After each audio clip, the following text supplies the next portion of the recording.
Read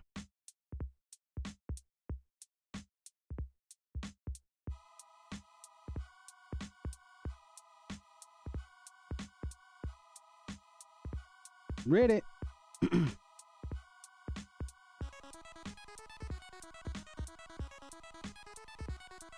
Good evening. I'm James Jerome, and this is Malkyyiah's Toybox. Welcome again.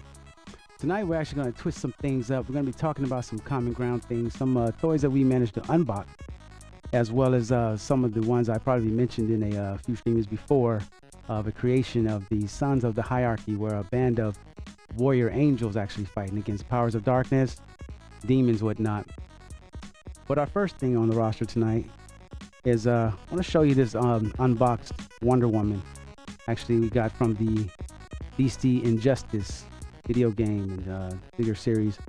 What you see here is basically it's not your common Wonder Woman. If you have the game or you played the game, she's not in her star-spangled trunk, whatnot, the red gear, whatnot. She's actually known as the Warrior Princess Diana right here, where she's demonstrating some real kick butt momentum. But check it out. What I noticed when I unboxed her here, if you can kind of just take a look, is basically she came as is, and I think she was in a duo pack with, if I'm not Solomon Grundy. But I was looking at her, and I was actually tripping off of the movie Batman vs. Superman. When they actually showed her, it was one of the first times I can actually recall seeing a Wonder Woman as a warrior princess having a sword and a shield.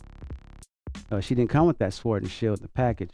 But what I managed to do, going amongst my little empire collection with there, I noticed they had a little Army of Darkness character. He was a zombified Spartan warrior, if you will. And he came with some weapons, whatnot. So basically, I stripped him. And I thought this would look good on our Princess Diana right here. What you have here is a sword. Kind of almost look pretty much like the one she had in the game, the movie. And then we have a shield. So basically, I took it from the dead guy because he was dead and he wasn't using it. So I'm going to go ahead and give it to her. And what I found to be really cool, is you can't get away with it all the time when you actually try to cross figures. She has small hands, but if you expand them a little bit, she grips onto that sword like you wouldn't believe. So it's not going nowhere. If you take the shield, it fits perfectly. I think she's hotter than ever. What do you think? What do you think? Talk to me. Talk to me. Oh, her leg come off. But anyway, we put that back on. Yes, sir. So what she does is actually sitting amongst the rest of the Justice League members at home headquarters on the shelf. I've actually taken this here. I got a small little transparent rubber band, if you can see that. And what I wanted to do is make it as transparent, see-through as possible. Gonna kind of act as a holster for her, where you just see it, the sword and the shield glued to her back. We're gonna do this here. Check it out. Check it out.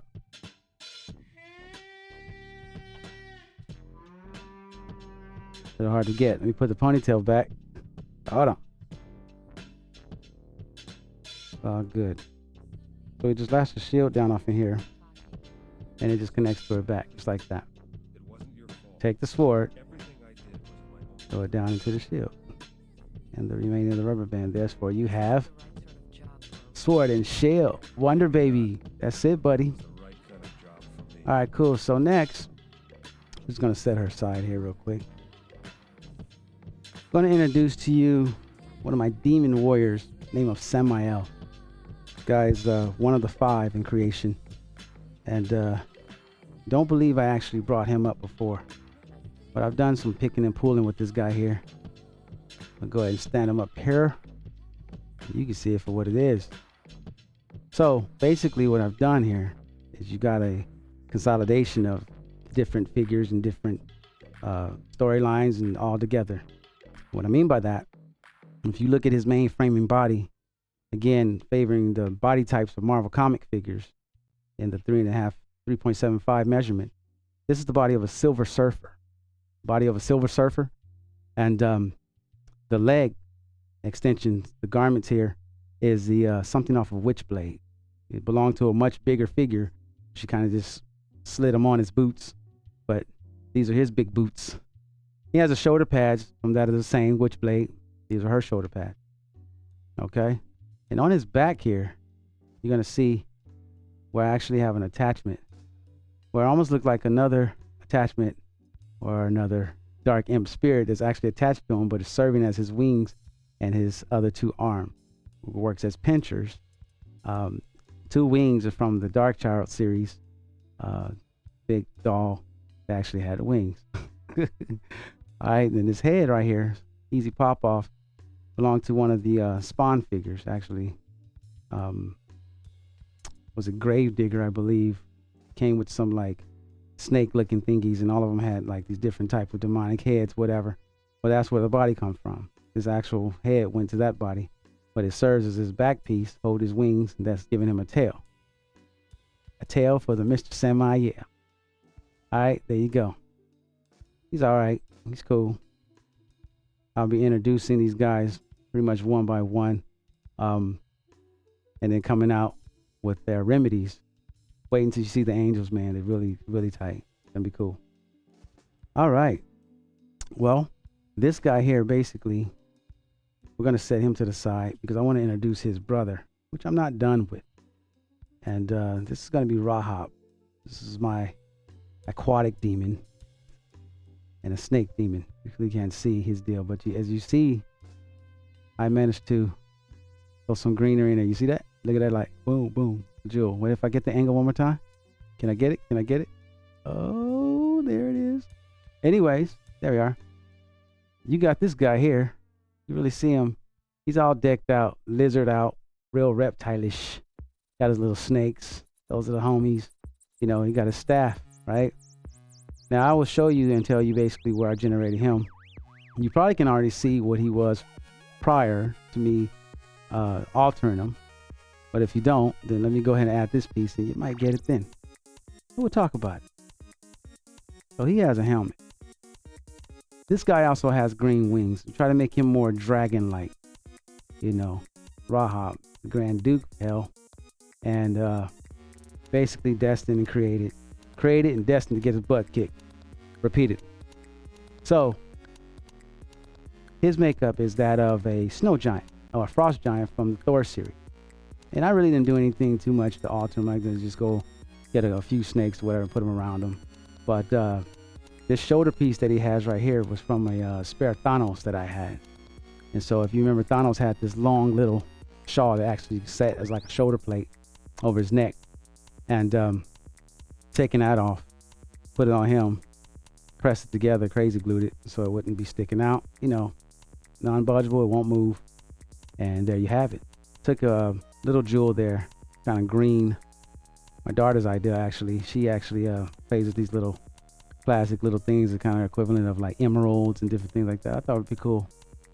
Pretty much put it on this guy here and let him shine. All right, cool. But he's unfinished. Maybe next week we'll be finishing up, throwing his wings on him and then throwing him to the side. All right, cool. Well, tonight I got a special treat for you. I'm actually gonna give you a little what we call Kaya's story time. All right, so basically you have different characters going to be introduced. Why don't you check this out? So once upon a time, once upon a day, there was this guy named, you know, Hyperion. Hyperion shows up. You know, this guy's a bad guy. He's constantly challenging the Avengers or whatever, you know. And he's just basically on this rampage. He's tearing up things. He's kind of just being the villain that he is, right? Well, someone gets a hold of the bad news and all the kind of like the crazy things that's going on in the area. So our very friend right here, none other than Superman. Superman shows up and responds to this deal here. And basically you have these two guys. It's almost equivalent in power. Superman's just a little smaller than this guy, but it's all right.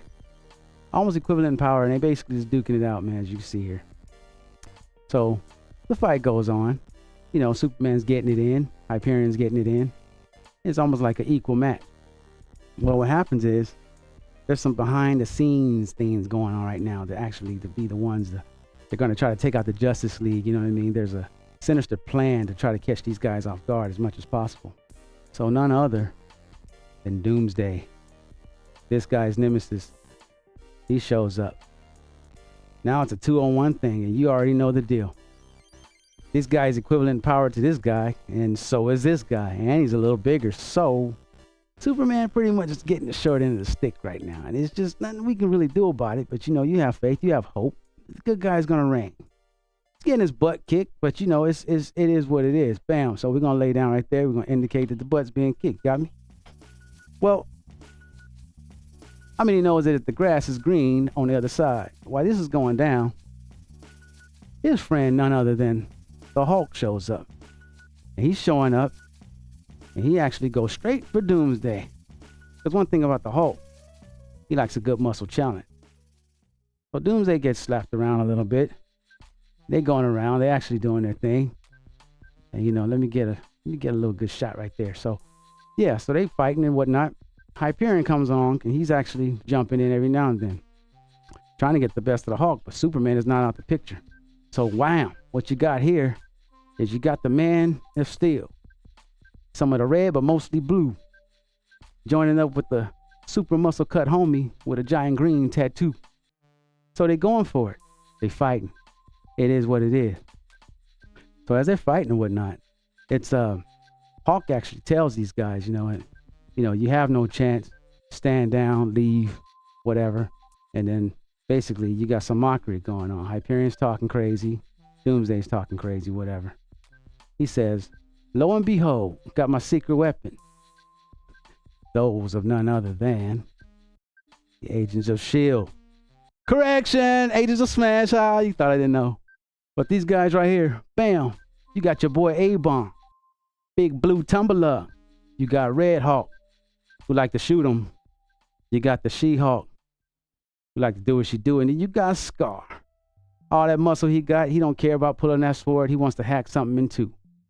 So these guys are right here looking like, what the mess is going on with this? See, now what's happening is you got the new one here. You got the newbie. You got the red She-Hulk. She joins them.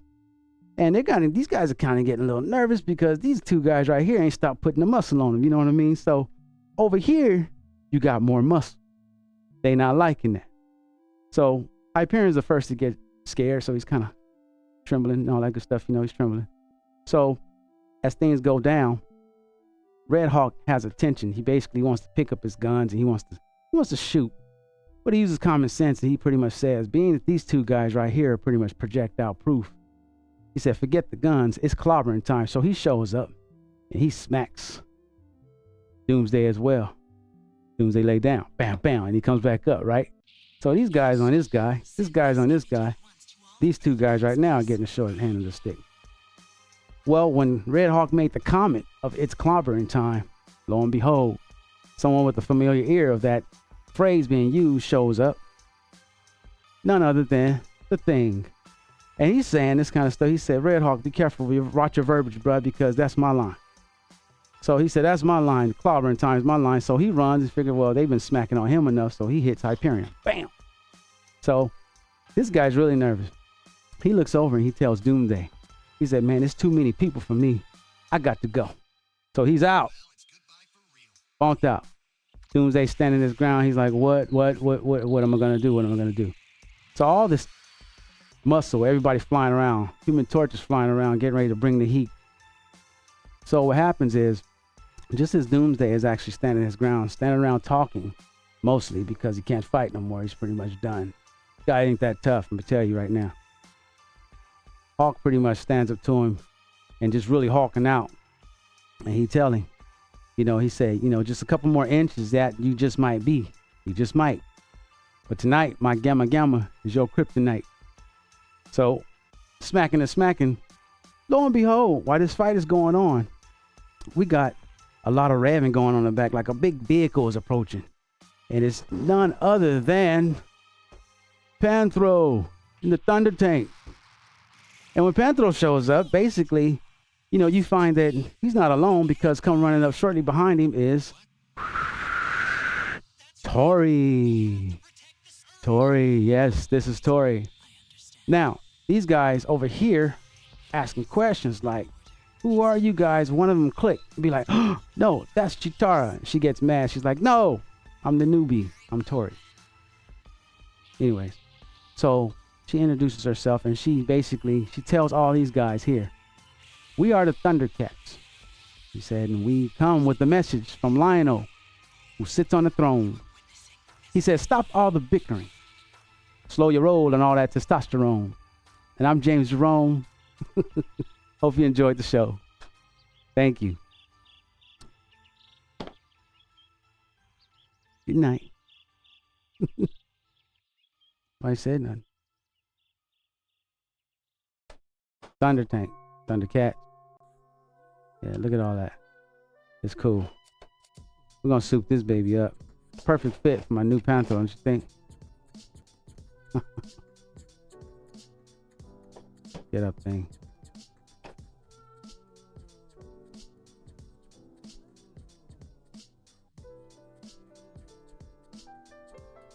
Keep going. So what we gonna do? Have these guys slugfest? Okay, well the slugfest basically. Okay, now we're gonna have Wonder Woman's coming back. She wants her piece of the pie. She tells She-Hulk, "What's up, sister? You guys got a problem here?" She's like, "Only half a problem because Hyperion's a little punk and he left." So Doomsday pretty much is just getting the short end of the stick, man. And you know, these guys right here can just be like WWE all the time, you know. All that muscle, homie. They're just jumping around and just smashing people. So that's what we're doing. So, we got your guy here. Tori basically is my my new introduction here.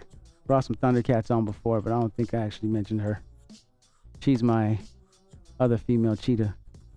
Equivalent of that of Taro. She has a got the cheetah tears. Blocking the eyes out from the sun. There you go. So yeah, man. So, question. If anybody's gonna tell me something, hit me to something. Where did Red She-Hulk come from? Other than me just one day looking up and finding a package with a red She-Hulk in it. You know what I mean? I was like, that is pretty cool. I didn't even have to buy my own and paint her red. It showed up red. Where'd she come from? And the other question is that a lot of people are kind of going back and forth with. This A-bomb figure here actually showed up in the package as a abomination. An abomination of the two. So you have the green abomination, which is one of Hulk's nemesis. And you had this guy here as another abomination. Storyline tells in the back of the box there is that these guys basically feud all the time.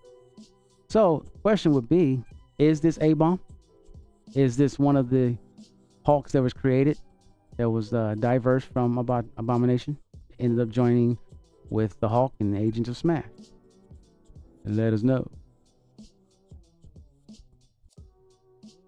But yeah, I think this Doomsday is pretty cool here. DC Crisis released the Doomsday, and it was pretty much equivalent, I would say, to maybe one of these guys here. A little less detail, less joints. Didn't look as pimped out. As you see, he got his little ponytail. Pimped out Doomsday. Alright. Cool. So I don't know. In this battle that's going down, maybe we can bring some more bad guys in. What do you think? Samael? Rahab? It wouldn't serve you no good. You see, because you got Thundercats, you got the Agents of Smash, you got the Fantastic Four, 2 representation. And you got Justice League representation. So I just think it's pretty much a wrap. Bad guys, sit it down. The good guys, don't mess around. These are guys you can't hold a candle to. Stick around and be the end of you. Do I need to keep going? Well, they pretty much kicked all the butt they're gonna kick. Let me see. Maybe I can do this. I'm doing what though? The Avengers? Okay, cool. We're gonna put, oh, look at that. Hulk has Doomsday. Get ready to body slam him. And of course, he looks over at Superman and says, "Could you ever have been able to do that? You're too small, little blue man." Anyways. So we got waiting. I believe this is A-bomb, honestly. I know we're kind of jumping around here, but Malkyyiah's Toybox, man, we play with toys. If we're not making them, we're shaking. So I think this right here, this Panthro, was a good fit for this cockpit. What do you think? As they all are. But we're souping this thing up. One thing I like about this Thunder tank here, just to elaborate a little bit on it, it's not like the one that came out in the 80s. It has a little more, couple more appealing attractions to it. One of them being, if you actually were to lift up his claw and press this button here, you actually have one of the motorcycles that spin off. And if you kind of remember the cartoon, it was a scene where Lion and Tiger and these little deals here, they were racing, and none other than Chitara is actually on foot, keeping up with them, representing some true dignified speed. You know what I mean? There it is. So we got power block. So am I live streaming saying this? Okay, cool. So we pretty much wrapped up our adventure. You can look forward to more storytelling, because I enjoy it, and I hope you enjoyed it too. Stay tuned. The next feature will be Power Block. James Jerome with Malkyyiah's Toybox. Thank you. God bless.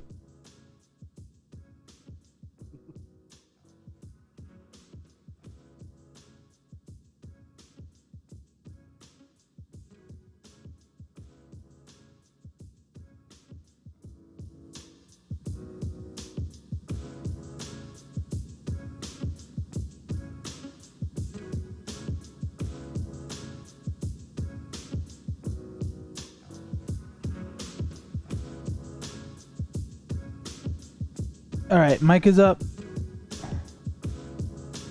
Hang on.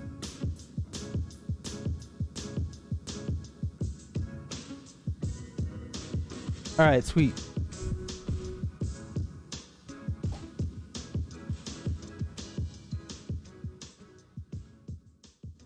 Yo, hey, what's up, guys? Hey, we're back. I am live now, and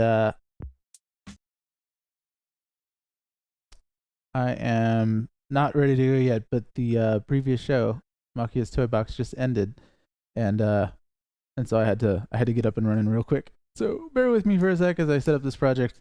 I'm starting with the Vanguard V template from last week, and I'm gonna customize it to have a little bit more synth, a little less orchestra, but it's a good starting point. The drum kit is like pretty good. So, ooh, it's got my mastering chain in it, so it's got like 50 milliseconds of latency or something ridiculous like that. Hey, what's up? Welcome. This is Power Block. I'm Jake, aka Vert, aka a composer who writes music for video games, including Shovel Knight, Shantae, a bunch of other stuff. But most importantly, this one right in front of me. It's always the most important task, is the one right in front of you. So, do I have low latency now? I gotta put my pads into, hang on. I'm still just getting situated over here. Bear with me for a sec. Whoa, I have happy colors just lit up across my little drum kit. Now I have, all right, cool. That's great. Hey, I'm gonna put my headphones on. I'm gonna get all set up over here to write a song. I was just milling around outside, just kind of thinking about the music that I'm about to write. That's what I do a lot.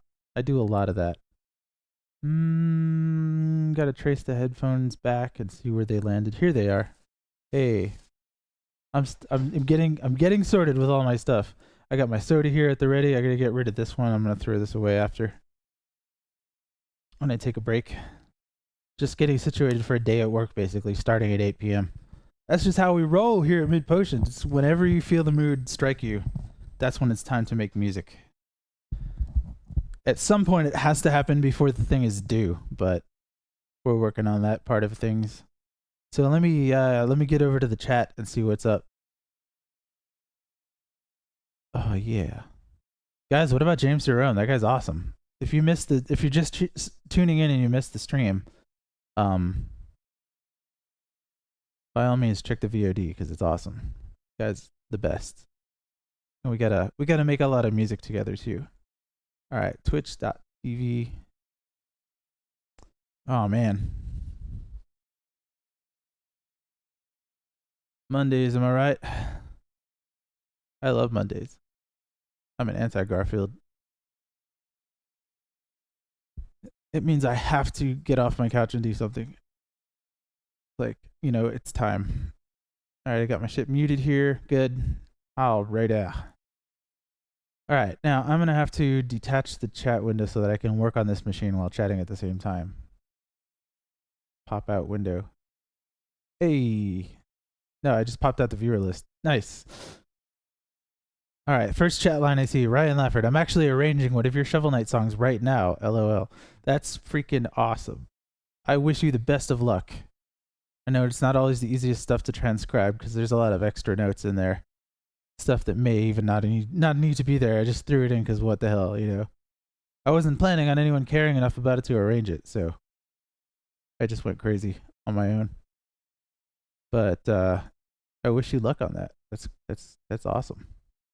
Let me hear it when you're done. I'm gonna have a listening session pretty soon where I get back up to speed on all the Shovel Knight arrangements I've been missing for the past year or so, as I've been sort of off the planet on a different one. How do I pop out the chat? There's a chat viewer list pop out, but not. It's just pop out viewer list. Whatever. It's not popping up. Here we go. Pop out. Popeye. All right. Now we're back up and I can see what people are saying.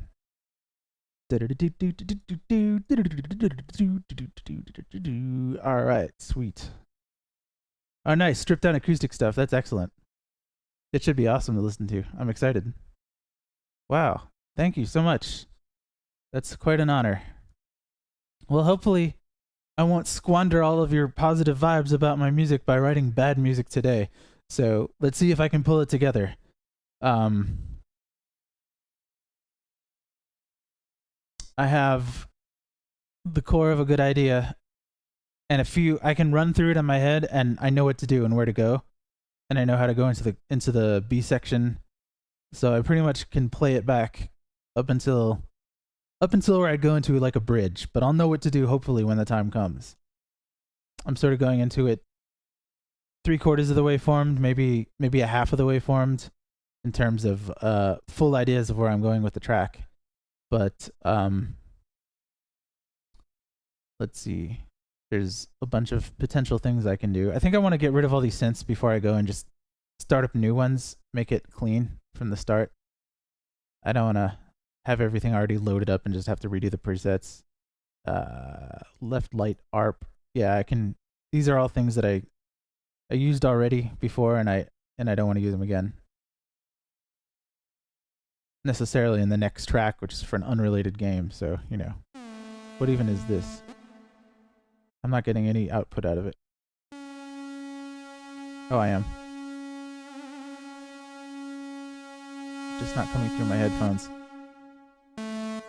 It's coming out the stream. Yeah, I got my headphones up now, so that's just the square wave for some reason. I don't need that. Get out of here. Low brass.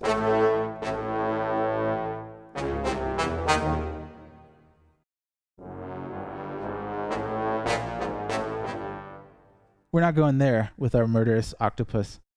All right, let me check back on chat. There'll come a point where I'm just completely non-responsive, and that's when I have to take a break and go and go look at the chat again. But that's once I'm in the zone and I'm like going crazy. I'll just be like staring at the screen and not paying attention to anything. I gotta get better at that. Seske? I want to pronounce it correctly because what you said is really nice. Thank you. What's your advice for learning music theory stuff? my personal advice is to just get out there and start researching stuff on the internet independently now. But if you want to wait around, we're going to be trying to address that pretty soon. We're gonna start doing tutorial material here that has like basic music theory stuff, like notes, chords, scales, the very basics. And we're gonna do it in a very unique way that's gonna be actually fun to participate in instead of imposing and sort of intimidating to start with. We want to make it as approachable as possible. So we're gonna do it in a sort of I'm just gonna say it's gonna be sort of jam session kind of way. It's gonna be an interesting way for you to play along. Even if you don't play an instrument, you'll be able to do some theory lessons with us. So I pronounced it right the first time, Sesk. Yeah, I used to work with a bunch of French people, so I always try to assume how to pronounce things at first. That was my time at Gameloft and with hanging with all the Ubisoft people as well. Like, those are some tight people. Those are cool cats. I miss those days. Hang out with a bunch of sarcastic francophones and just freaking have a good time. Woo! So yeah, so the basics are what we're gonna start with, and then we're gonna get more advanced as we get better at making what we're gonna make. We're gonna get more advanced with it and go into stuff like, modes in a more heavy way, and then we'll go into jazz theory as soon as we can, because that's what I want to start focusing on, simplifying jazz theory for the masses if possible. But to do that first, I have to contextualize it myself and fully understand it. So it's gonna be a process of where you learn as much as you teach, and I'm gonna start producing material here that's sort of like a general purpose primer. You don't have to be in a particular niche or a genre. I have certain software to participate in this, trying to include everybody, anyone with access to a computer. But yeah, for learning music theory, we're working on developing a wiki that has links to good starting material, but I just haven't had a chance to get on it yet. And I don't really have a bank of good recommendations off the bat for books to read. I haven't had to rely on them for a long time, so it's been a while since I've had to give advice to new people there. And so I want to develop a list of good things that I can point people to. Every now and then I have a list that I have in a draft somewhere that I'll just paste from, but I want to formalize it, make it super good. That's one of our goals here at Mint Push, and it's not just to show ourselves working or to hang out with us while we're doing music. It's to learn a thing or two, and not just by watching me, by us producing content, video stuff that we can show on the streams, or even do as live streams, have a classroom environment, have people Skype in with questions, that kind of thing. We're going to try to promote an inclusive environment for literally everyone to just learn a little bit about music, or a lot, depending on who's got the mic at the time. We'll have different shows with different levels of proficiency for junior and senior bards, everything in between, total beginners to music professors who just want to geek out over theory with us. So yeah, I'm excited about having a wide range of people to connect with there.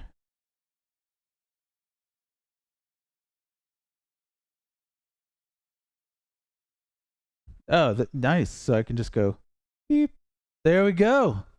Very nice. Excellent. All right, well, have fun. I'm having fun. Hope everybody else is too. All right, so I have wow, good thing I actually sanitized this project ahead of time so that it doesn't contain stuff I don't want people to see yet. Let's save as, and please come over here. Good work. Let's see. There we go. All right. Let's do Sydney today. We're going to do this. This is going to be like a 6/8 radius jam. It's going to be, yeah, it's going to be cool. I'm excited. I'm legit actually excited to be starting on a piece of music, because it doesn't seem like such a daunting task. Guys, I've been scoring a cartoon. It was just announced. I'm working on OKKO, Let's Be Heroes, for Cartoon Network. It's my first big cartoon project. I've scored a bunch of trailers, pilots, and a couple of trailers for other cartoons that other people were scoring. But I did the original pilot for OKKO, which was called Lakewood Plaza Turbo. and I did that like 3-4 years ago or something like that. We recorded it with what was the original incarnation of Mint Potion. It was me, Robbie, and Jeff, and we just got it together in a weekend years ago, and it got greenlit, and it turned into a real cartoon that we're going to be streaming the music for live. So I'm going to be working on it with you guys, just like I'm doing this. It'll be entire episodes of a cartoon, but I can't show you the dialogue, and I can't show you the cartoon itself on the stream. So I'm going to have it over in here in a little window and only on headphones, so only I can hear it, not out to the stream. So you won't hear the dialogue, you'll just hear the music I'm writing for it. So that's a cool thing coming up.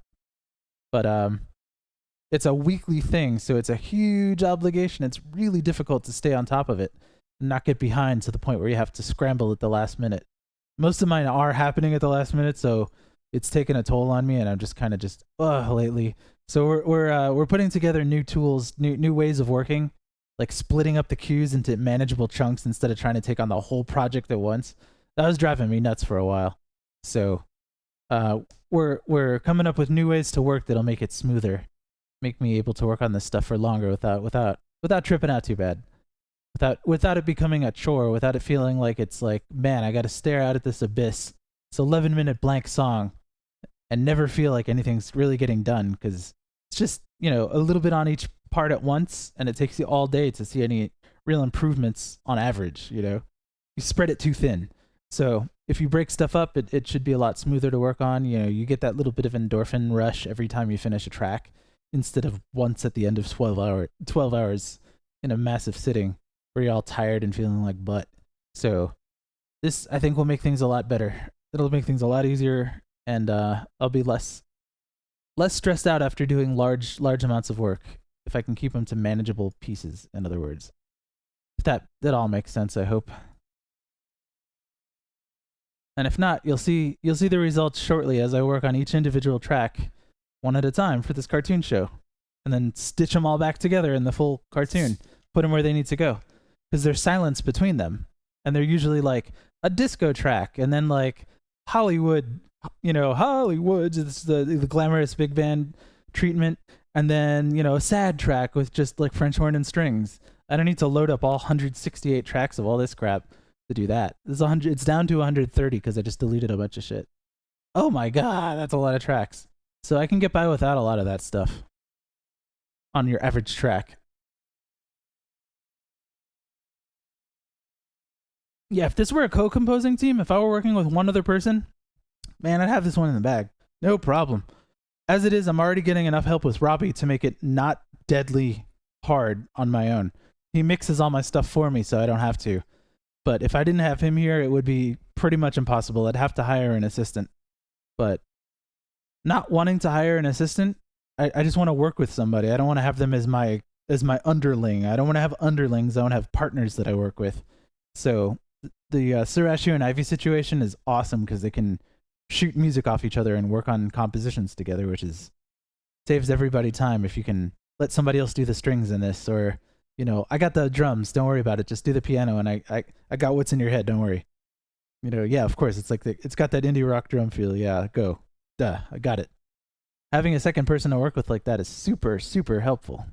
But you have to have a studio set up with them. You have to I'd have to have somebody sitting here at this desk working with me on stuff. And we're not quite there yet. So we're talking to interns, so I might at least have some help in certain parts of the process. Maybe getting stuff templated out into a Cubase project or something is something I could have somebody else do while I'm playing out the ideas, and then I get them down in the, I've always done that stuff myself, but we're just working on so many projects right now that I have to start delegating more and more stuff while still keeping the core of it to myself, the chords and the melodies and the stuff that makes the song tick. But the polish and production part of it is something that I think other people can do in their own way and bring just as much polish to it, but probably more if I have mixing help or whatever. Mixing help is huge. Mixing and mastering.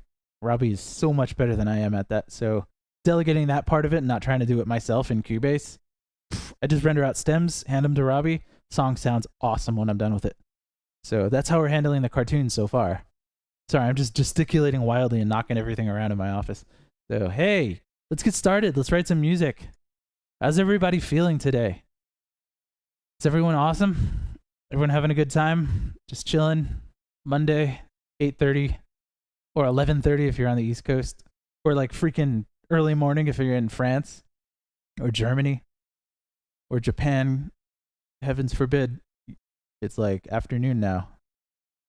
No, I would guess it would be late morning, right? I don't know, whatever.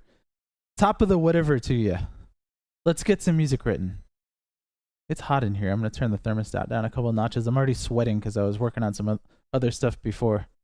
Oh, that's the video switch, not the AC. Hey. Turn it down. Yeah. It's now 75. Whoosh, just hear it kick in. Nice. Excellent. I'm feeling supercharged today. All right, so unlike the last track for this game, the previous track for this game,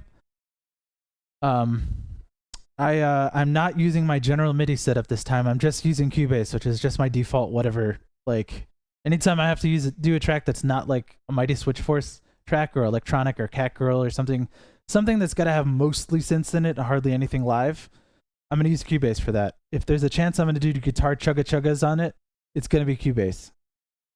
So I'm just using Cubase for this instead of my general MIDI set because I feel like the last track I did was unfairly represented by the general MIDI sounds coming out of the default whatever in Cakewalk, the TTS1. It sounds like crap, guys. It sounds like terrible. So I need to sort out a new sound font situation before I'm going back to that. I'm just going to go with the template and write stuff as quick as I can. It's way more complicated than general MIDI because instead of 16 tracks, I have 128. That's literally 8 times as many tracks. So it's more complicated to write this way than writing it with general MIDI as a temp.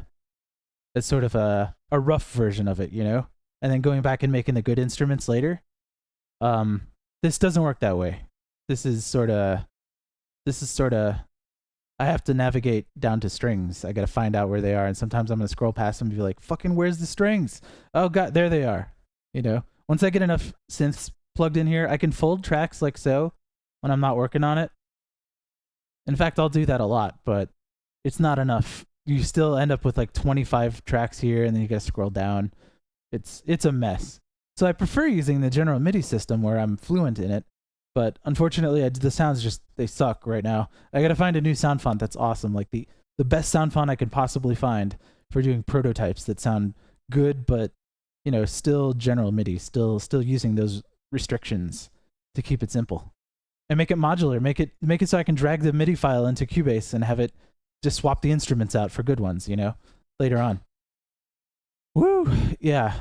So I couldn't use that. I was in a pinch. I tried using my motif last time, which sounds awesome. Unfortunately, it has an initialization pause. It hiccups when you hit play. And I turned off sending everything to it. There's nothing happening. There's no data going between the computer and the synth. When you hit play, it just initializes when it gets the program change messages and it hiccups. So unfortunately, I can't use the motif for real-time composition on this project until I sort that out. I don't know what it is, or it's probably some hidden setting somewhere that disables program change. It's like a GM mode or something like that, because it doesn't do that on Quackfest songs where I'm changing patches. But every time I hit play, it hiccups, and it can't be working like that. So I had to switch temporarily to TTS1 as a stopgap, like, hey, I'm on stream and I'm not making any music, so I got to do something. And predictably, it sort of gives the wrong impression of the song, of what it would sound like, you know, with the live instruments and the good mix and all that stuff. So I'm going to work on my normal setup and get it like a rougher version of that from the get-go instead of working in general MIDI first on this track. So I'll use some good sounding instruments, but I won't put as much love into the articulation. Like I won't go crazy trying to get it to sound perfect to just get that take. But I'll get a few takes that I keep.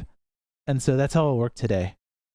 I'll get the textures down, the basic, like, sort of the rhythms of the track, the flow of it will be there today. And I might actually get close to finished. Close enough to call it good. So, yeah. Okay. Oh, man. Oh, guys. There's so much to do. on this game alone. There's like 15 more different tracks to write. There's 10 more main tracks, and there's like title screen and the password not the password screen, the option screens and stuff like that. The wind down after a level, that kind of stuff. But yeah, I'm not going to be doing general MIDI today. I'm just doing MIDI. I'm not doing general MIDI just yet. That's going to have to happen once I find the Omni sound font, the best possible GM set for working on my kind of stuff, which means a certain kind of strings. Just because it's big or it's lush or it's, famous for being the best sound font doesn't mean it's the best for my stuff.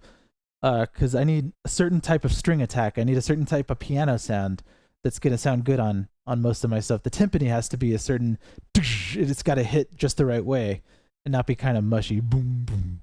Even if it's realistic to be a little more mushy, I need it to be a little less realistic and a little more boomy. That kind of stuff. It's really particular hobbyist, like boutique level nitpicks that I have about things.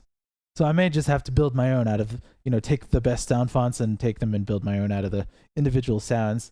But then you got to balance all that crap, and it's a pain in the butt. That's why I'm trying to find the one true sound font to rule them all that I can use on everything that I write. So it's tough. The alpha sound font, the alpha and omega sound font. That sounds like an actual name, the alpha and omega, depending on which kit you use, It's either 8 megs or 128 megs. Okay, so I have a blank project and I'm staring out at it like a desert, just a blank, bleak landscape of nothingness. There's nothing there. There's got to be a whole freaking song there soon, like today, tonight.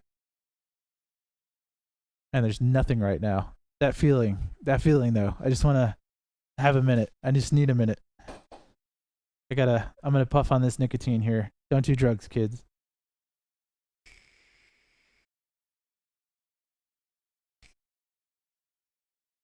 Don't blow clouds, kids. If you're just doing it for show and not because you're a neurotic mess like me, don't even bother, man.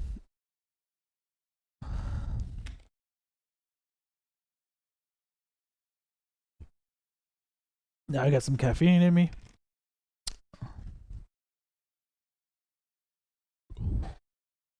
Just use your substances responsibly and try to keep your shit together, unlike me. My day. Rapid run. It's good to see you. Good to see you, Gordon. My day has been pretty dope so far. No particular reason. I haven't gotten a damn thing done, but I've been wandering around talking to my dudes and just having fun. Getting in the right mindset to crunch on some music. So it's been a good day so far, if uneventful. That's a good sign, right? If nothing bad happened. No news is good news. But no press is bad press. That's a tough one. But I would sit outside thinking about that for an hour and just zoning out and just being at peace with the world. Because I need that in order to get non-nervous about writing this, making this blank nothingness into music. I've got to convert this Cubase project into a song, and there's nothing there right now. Luckily, I've been thinking about it all day, and I just sat down. When I sat down before streaming, a totally different song and a better one came to me. So all of that thinking that I did about the song was for nothing. So I I might could use it as a B section, yeah, I'll use it as a bridge. Maybe that'll be the bridge. Maybe I came up with the bridge before the song. That's a thing that happens sometimes. Anyway, it's worthless as a regular song compared to this new motif that I came up with. So I'm going to try to make it real and make it not sound dorky. But cheesy is okay. I got the clearance to be cheesy on this track.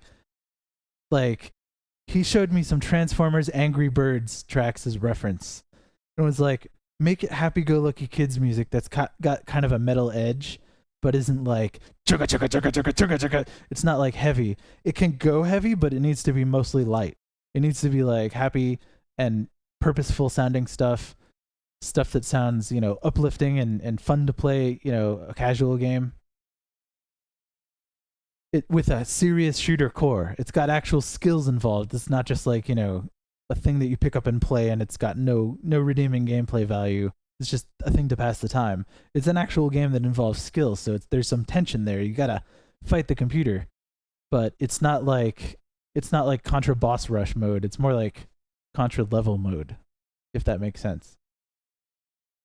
We don't have, and not hardcore. I mean, I'm sorry, not Shattered Soldier. I'd say something like Contra 3 would be more appropriate for this, like a Gradius type of thing. Something that's, I'm going to do a 6/8 track today, and it might go into a 4/4 section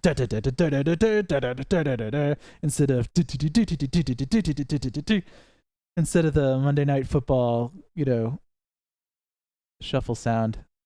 That kind of thing. That's the sort of life force kind of vibe is what I'm starting with here.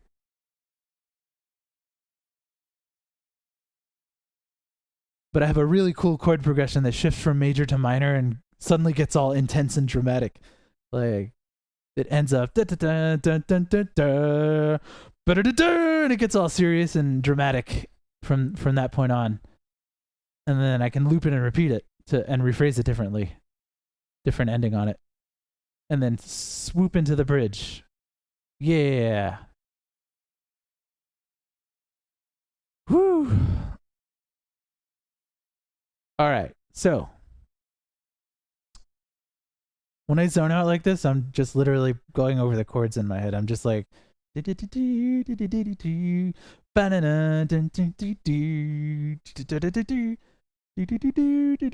modulates right in the main chord progression.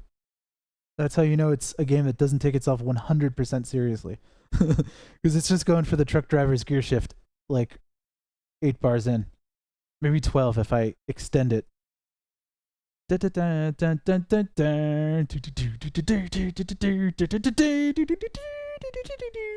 I could do that too. Let's get the tempo down first. That's usually how I start. I'm like, well, let me get the tempo down, and then 8 hours later, I'm like, woo, afterwards. So it's gonna be, nope, that's way too slow. Let's pull up our tempo. So somewhere around 150, 160 in 6/8 time. Let's first of all edit this.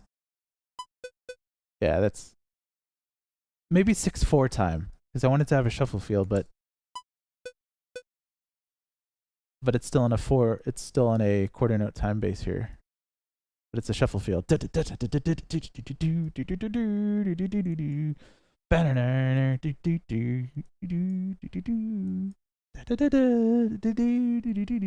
this is gonna work super well. Okay, so my timing based is set to just straight, so I don't even need to worry about the tempo in here. I'm not gonna do a tempo map. I'm not gonna have it like speed up and slow down. It's gonna be a constant tempo. So let's see. Let's go for 150. That's about right.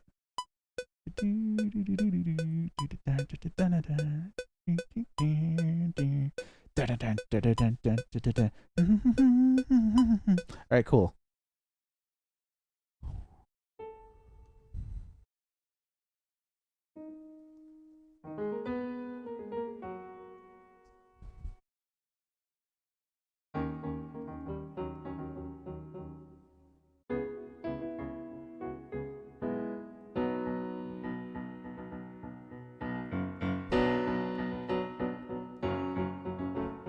Yeah, there. That's going to be a really cool progression for a Gradius style track. Sounds all heroic and stuff, but it's like it's got a sort of a yearning feel to it. And this is only a couple levels in, but it's mid game, so it's already just starting to get to it's early mid game. So this is where your cleanup hitter has to come and just be like, fuck it, we're doing a 6/8 shuffle track, or 6/4 in this case. That's how we're representing it internally. No, wait. It's 6/8. I'm an idiot. Yeah, duh. I would have to double the tempo for it to be 6/4. It just has to be faster. Or I could just write it in shuffle feel with 4/4 tempo. It doesn't matter. It's a matter of how you want to structure your notes. So I'll just use 8th triplet for most of my quantizing. It's the only difference if you're working in 4/4 time. That's all triplets. So I'm gonna just do it as a series of triplets instead of working in 6/8 time and changing the tempo off 150.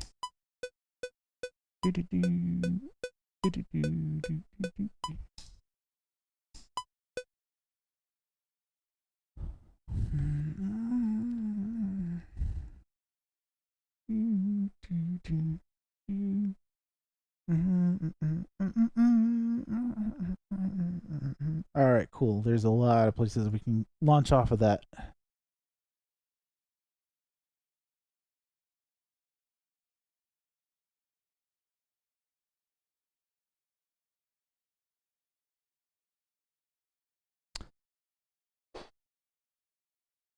I'm making a call here. I'm trying to decide. All right, so the way this game is structured is there is an underwater level, an ocean level, and then a city level. And it's the same city. So it's, for example, New York City in the harbor, underwater. You start playing under the waves, and submarines and stuff are coming at you, trying to kill you, and you have to shoot them all. And then you eventually get up on land, and you rampage through the city, and you try to destroy New York City. So there's New York. There's... Let me go back to the list. I have...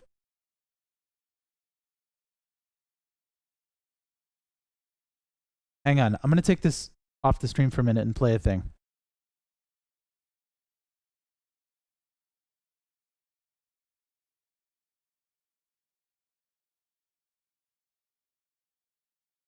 Okay, cool. That's what I thought. And then...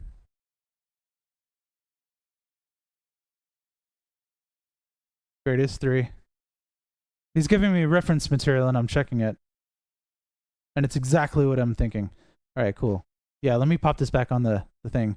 He said, this is the director of the game writing in an email. Tracks that seem to fit our ocean levels. And it's Greatest 3.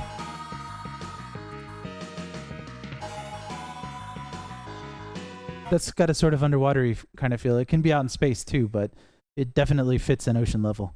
And then... Yeah. All right, I know that one by heart. And then tracks that seem to fit our city levels better. Here, it's more driven, it's more energetic. It's a little bit more like a boss battle. Greatest 3 Moai stage.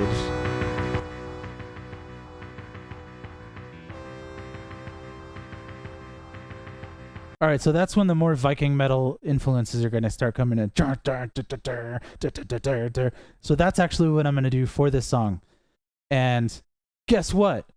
I do need the tempo display to not be mapped for the track anyway, because I'm going to do both tracks in one project to ensure that I have access to the similar sounds. So I can do the city level and the underwater level at the same time in different parts of the track. So I'll start the second part of it at like 5 minutes in, because the first half won't be 5 minutes long. It'll be like 2 or 3 minutes maybe. And then, yeah. So I'll set the tempo for the second. So I'm going to do the ocean level and then the city level, and I'm going to work on both at the same time. Now, I know I just got done ranting for like literally a half an hour about how I get driven into a panic attack and massively triggered every time I have to do more than one song at a time in one project. But here's an area where it really makes sense, because it's going to be the same city with different energy levels. So I can sometimes even get chord progressions that I want to use for like a bridge that I'm calling back to the ocean level, or calling forward to the city level for each one of the cities. We're doing Sydney, Australia today. So I'm doing a song that... Okay, so here's the thing. There's a Tokyo level. And hang on, let me get the track listing up. So yeah, all these tracks that he's giving me this is more or less where I'm shooting for this kind of stuff. We are on the same page and we're seeing eye to eye, which is good. You need that with any director you're working with. You gotta hit that point where it's like, yeah, I can see where that's gonna work with this game. I need to take it a little over the top more than they're comfortable with at first, and let it sink in that it's really the right way to go. But I need to not go so over the top that it puts them off and they're like, Jesus, ridiculously over the top. You know, we gotta move into this. We gotta find middle ground that is awesome. That's the perfect compromise between catchy and apocalyptic. You know, a light apocalypse, a little bit of like you're the last ship left in the apocalypse, but you still got to go out and kick ass and be uplifted, take off every zig, right? You know. All right, so I'm getting the. Okay, so there's Tokyo, there's Paris, there's Washington, in addition to New York.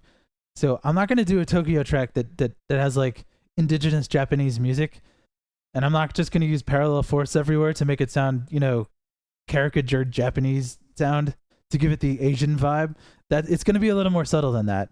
I might use some pentatonic scales in there to just make it seem, you know, like vert, which is heavily influenced by Japanese music, but it's not going to be particularly. I don't want it to be too appropriative sounding. I don't want it to be like, well, here's the Tokyo level. I'm a white guy who writes, you know, music set in Japan. Let me play, you know, the riffs and all that stuff. I don't want to go there. I want to be respectful with this Tokyo level. So I'm going to incorporate some Godzilla elements into it. But that's classic film music. You know, that's at that point you're not appropriating as much as you are. Like people in Japan make music that sounds varying degrees of Western as well, while still sounding uniquely Japanese, even though it's in a completely, like in a major scale over here. You know, we're not using cliches as much as I don't want to call attention to cliches that people recognize as much as conventions that composers I look up to already use. So my Tokyo track will sound a little more like a Yuzo Koshiro type of track. You know, it'll be a little bit less of a pastiche of Great Ace through my style, and a little bit more like I'm influenced by these Japanese composers that make music that sounds uniquely them. You know, that's what I associate with a Tokyo stage, that and Godzilla, because it's a monster game. So if I'm doing Japanese music, I'm doing it properly and respectfully, like I'm studying Ondo and actually trying to do one that's real instead of doing one that's like, well, look at me, I can do a parody of this thing. That's not cool, but doing an actual Ondo is awesome when you get people to sing along with it. Like, you got to respect the material that you're being inspired by, because if you're not being inspired by it, you're just mocking it. So I don't want to do anything that sounds out of place. So Sydney track, I'm not going to use didgeridoo in a freaking Sydney track. It doesn't have to go there. It doesn't have to sound like the Outback. It has to convey the spirit of the Outback. And more than that, the fact that Australia has more octopuses that'll fuck your shit up than any other place in the world. It's the most dangerous place if you're afraid of octopuses or octopi. I'm going to go ahead and use octopuses. Merriam-Webster informs me it's the most commonly accepted pluralization, and it's probably a word I'm going to be saying a lot during this task. So let's get it going. Anyway, Sydney, Australia. I'm trying to capture the grandeur of Australia, the roaming spirit. The best things about Australia to me are the wide open nature and the warmth of the people there. It's just kind of a witty kind of place. So this is going to be a moving track that's just kind of, I don't mean moving like to tears. I mean like moving, like fast moving. It's going to have energy. It's going to show a sprightly, bright spirit of the Australian continent. But it's still going to sound like you're a rampaging octopus. It's really tough to strike that balance, you know? Individual melodies, the way your lead goes up or down, the way your phrasing is, whether you go da da da or you go da da da, it changes everything about the message you're conveying, because they're different words you're speaking with in the musical language. You're constructing different sentences. It's like you're writing a different type of fiction. You're working in a different idiom if you don't get the phrasing right on certain things that you're trying to convey. When I go, hey, remember John Williams? I'm going to special parts of his music that spoke to me, and I'm recontextualizing them into my own phrasing and voicings and stuff. But I'm using like the triplets of brass. You know, that's because he spoke a sentence to me through music that I'm now speaking to you with different words and different phrasing, but using the same kind of style, using the same accent, if that makes sense. Like, you know, in a way that he would have done it. instead of just copying it note for note, you know. You're recontextualizing language in your own way. So I'm going to try to do that with this and make it give you the impression that you're in Australia and you're a giant octopus shooting down like submarines and missiles and stuff, depth charges, underwater towers. Oh man, this is going to be tough. All right, so I'm going to go 5 minutes out. And I'm going to set the tempo to, I'll get as close to 5 minutes as I can, like 4 minutes 54 seconds, good enough. Measure number 185, is it? Hey, what up? I am setting off the project right now. I'm setting everything up so that I'm gonna write 2 tracks at once. The underwater version, when you're like you're kind of under the wave. You see the surface at the top, and you're just kind of rolling along, shooting guns at tanks and stuff. You're an octopus. You're angry at the world. You're angry at the sushi chef because you turned on the TV in your octopus house, and he was like cutting up octopus legs, and then you just see the octopus gets a thought bubble in his head, and it's like New York City exploding. That's the whole plot of the game. Yeah, man. You just got to destroy New York City because they're cooking sushi in it. That's basically what this game is. So I'm gonna do the underwater level where you're rolling up on the continental shelf and trying to get on the mainland, right? And then once you're on the mainland, you go through the city, just destroying buildings and stuff, just shooting everything in sight. You're Godzilla, basically. Yeah, you're just rolling along, just like fighter jets coming down at you, and you're like, whatever. I got a gun up here. I'm gonna shoot you with that. Wherever you roll is where your guns are pointing. So you gotta point the right direction. So it's pretty cool. I'm pretty excited. So, but what I'm gonna do is I'm gonna write the original song. You hear that? Yeah. So it has that tempo. It's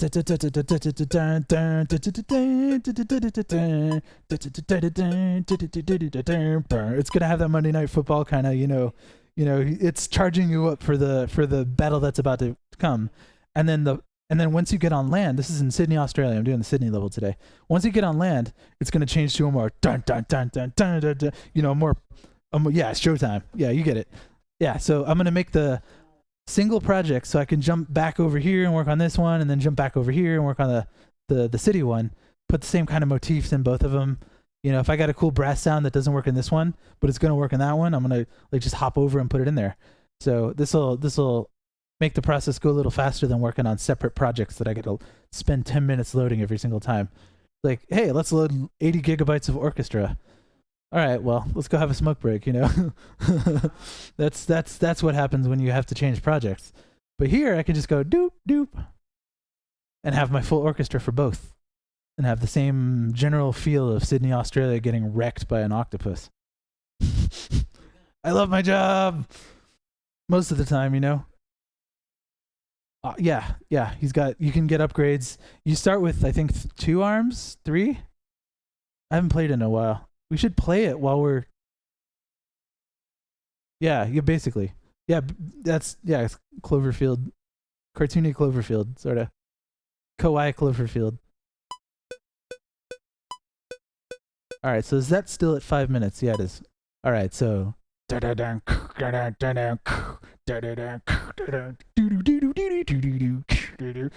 can use the similar motifs. You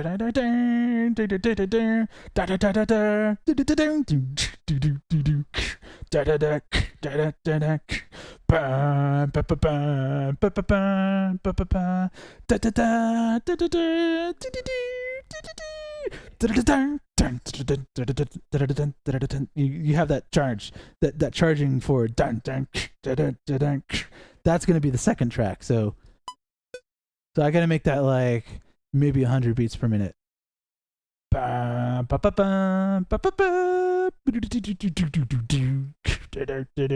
wanted to have that kind of Transformers the movie, like 80s, like the cheese factor, but it's cheese that's just so good you can't not. You got to indulge because it's just it hits that.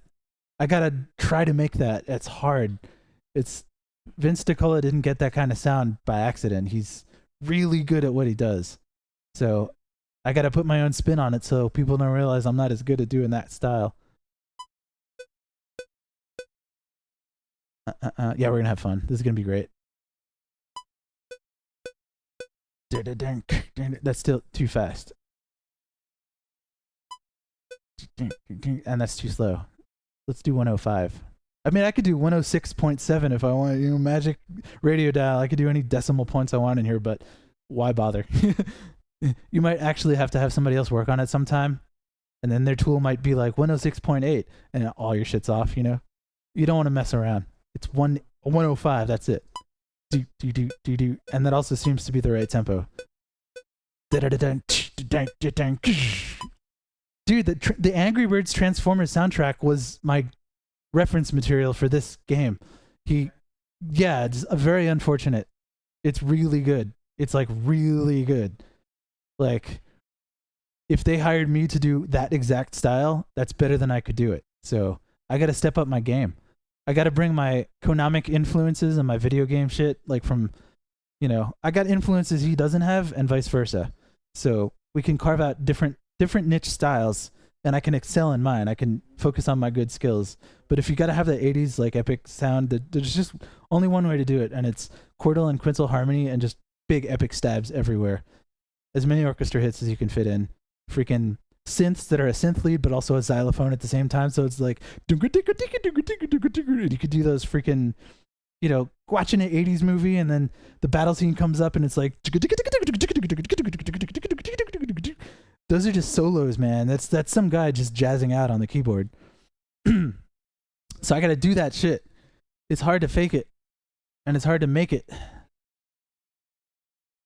but it's not made yet. That's the point. It's not even started yet. So I'm gonna drop a marker here so I can know when the new track hits. So I don't have to like guess at it. All right, I have a marker track. Here we go. Let's add a marker. Boop. And it added a marker. And I can rename that to whatever the hell I want. It's gonna be City. Yeah.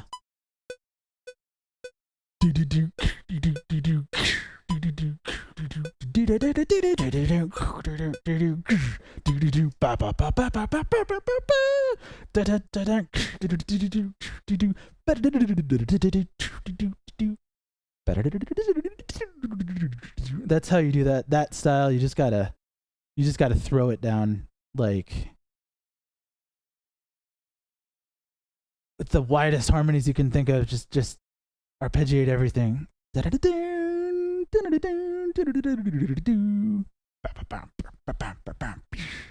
All right, cool. All right. I'm getting hyped, but I got to do the first part first before I do the da da da.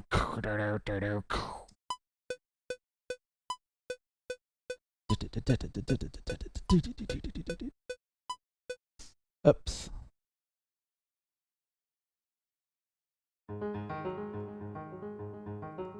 You start with the greatest rhythm.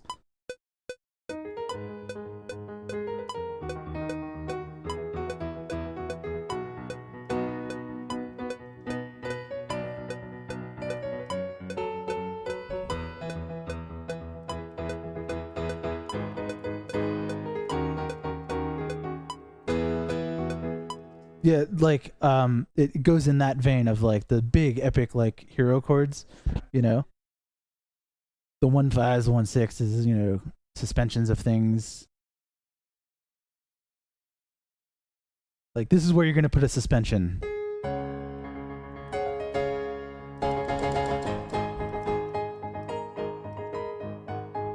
You know, it's gonna have that sort of epic sort of pirates feel, you know, but not. It's gonna be more space direction, you know. It's gonna have more of like a more of the NFL shuffle kind of feel, you know. So all right. Shirokishi. General question coming from a high schooler who wants to do soundtrack music for video games as a career. What's the best plan of action? Dogen 3 with the correct answer. Start doing it. Mess around. Have fun. Invent a video game that doesn't exist and write a soundtrack for it. Like, find an indie who doesn't know what they're doing either and make a crappy game with them. Just a little thing with one song in it.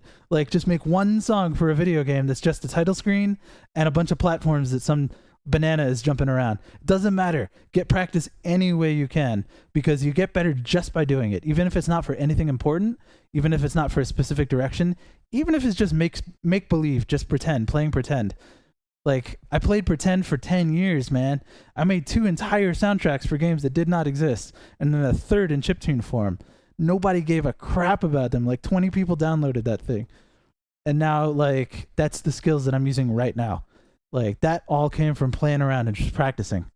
Remix video game music. That's a great way to get experience, because it's you get the music material to start with, but nobody says you got to follow it. You can make a cover. You can make a total remix, change up everything. You can make something inspired by, like, say, Zelda or Castlevania or something, you know? I've made fictional tracks that, what if I were hired to write a Castlevania soundtrack? What would that sound like? And I just write a song for fun that just sounds like that. Inspiration comes in so many different ways. The key is just not being afraid to jump in, even if it's going to sound like crap, because it's going to at first. There's no getting around it. You're not going to get good results at first. It's going to sound just, you're never going to get the chords you want. You're not going to get the melody. It's going to sound basic. It's going to feel like you're building stuff up without a clear plan. That goes away. It gets better. It gets better. It straight up just gets better. You get better at it over time. And after enough time, you start to be able to hear the music in your head ahead of time, and just roll with it. Just say, I'm going into this with a plan. I'm going to write this progression here. Whether or not you've studied chords and melody and harmony formally or informally, you don't have to know any terminology. You just have to know what's in your head, what your ears are feeling, you know? And that's the best way to get started, is just play, you know, just play around. I don't mean play an instrument if you don't have one, or you don't play, say you don't play piano, like, click stuff in. You can do that too. You can use the computer keyboard as a virtual keyboard. There's like 1 billion programs for Android and iOS. If you got a phone, there's so many different ways to just play. And every bit of playing you do, even if it feels like it's not important and it's not for anything that's going to enrich you in any way.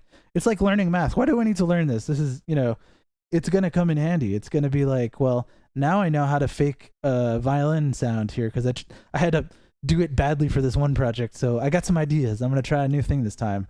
And you try enough new ideas, fail at like half of them, 80% of them, maybe 20% of them, you like 15% you skid by, and then that final 5% you're like, nailed it. Those nailed it feelings are what keeps you going. You will have them after long enough. Throwing your head against this, things will click, and you'll get them on the first try, and you'll be like, holy crap, I got that in the first try without failing. And who cares? You're going to fail again immediately after. You're going to fall on your face like right afterwards. You got to get to love that. You got to get used to it. Expect it. Like, be like, you know what? This is going to sound like butt, and I'm going to do it anyway because it's fun. You throw yourself into it with no expectation of validation or reward. If nobody listens to it, if it's a crappy song that you hate, you still made it, and it still counts. It's points. It's XP. So gain XP through whatever means necessary. Or to put this about 100 times more simply, exactly what Dogen 3 said, just do it. Nike has it right in this case. Just do it. For music stuff, you just got to get out there and just make it happen. Like, fail forward. I hate saying that because it makes it sound like I'm digging on way forward, but I mean like fail and fall forward in time. I don't mean like more like fail forward, right? I don't want to disparage my dudes and my chicks and my homies working at that beautifully named company, because way forward is the way. That's my belief, is you got to find the way forward. You got to find the next thing. You got to find your next challenge. Because once you get that feeling of I did it right, that means you're not working hard enough. You're not finding things to fail at. You're not finding things to challenge yourself to not get at first. You're going to not get stuff and throw yourself at it until all of a sudden, holy crap, you get it. Wow. It makes sense all of a sudden. Woo! All right. So, yeah, that was my impassioned rant on getting started in music. You just have to do it. Just do it. Play, have fun. If it's not fun, you're not going to want to do it. That's why kids quit piano lessons. Myself included. I took piano lessons for 1 month. And then I was like, yeah, this is not happening. This is not happening. But can I borrow your synthesizers, teacher? And he's like, hell yeah, you can. Make stuff with them. and I went home and I made MIDI on his like Proteus 1 and 2X. Like, I can't tell you as a kid how having a rack mount synthesizer jump started my musical growth. But I failed at one thing, taking piano lessons. I learned a Bach invention. That's the one thing invention number 13, the one that's like, you know, that the one that starts like that. I'm not even going to try to play any more of it because I can play the first beginning of it. But that's the only thing I learned when I took piano lessons. And as far as repertory goes, I had solid jazz chops for a while, but that's just improv stuff. And I lost all of those when I stopped playing every day. Like, so I got to get the chops back up. I got to start practicing a classical repertoire again. But he gave me a Proteus too, so I became a composer. Like, I had a thing to work on that was awesome. So that kind of stuff, you can get inspiration from and play with multiple different things depending on what you're into.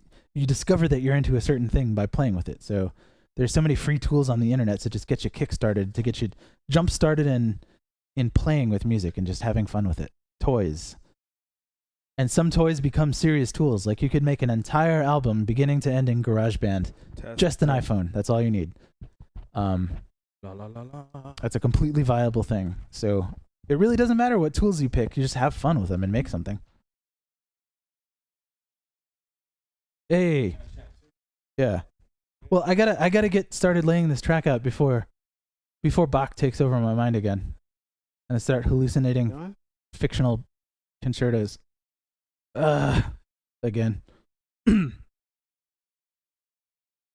But yeah, basically the other advice I can give is find a good community. Here's one of them. This is a pretty cool little community we're starting up, but it's not the only one for music people, music heads starting to get into things. But in our own haphazard, chaotic, sort of cringy way, we're trying to build that scene up from complete strangers and just people wandering in and old friends. I have people in the chat right now that I've known for years. Yeah. People that I just met today. So it's a good mix, I think, of sort of VG mix, if you will. Very good people, VG. We could call it VG mix, you know? Right. But yeah, right. Grant Kirkhope used a Proteus for GoldenEye. Yeah, he did. That tambourine sound, there's no mimicking that. I had to use it in an episode of OKKO, believe it or not. They needed the GoldenEye tambourine. Like the... You know when you take a tambourine sound and you pitch it way down? Yeah. And it sounds like the 80s, the detective, show. It's like da da da da da da da da. It sounds like hitting a chain link fence with the pole. Okay. That thing, that sound. Greatest synth ever. Yeah, it made GoldenEye invert. Oh man. There's so much to do, guys, and I'm stalling so bad because I'm thinking about bridging this progression into something grand. Not just making it a cool, valid way to go forward, but like to make it awesome. Trying to take it to the next level, you know? Oh man, oh man, oh man. Yeah, that's a big thing. Everyone here is willing to learn. We all want to learn something. What it is up to each person, but a lot of us are into music and art and programming and game design and writing. A whole bunch of, like, all the things you wish you had more electives of in school. That's what we're here for.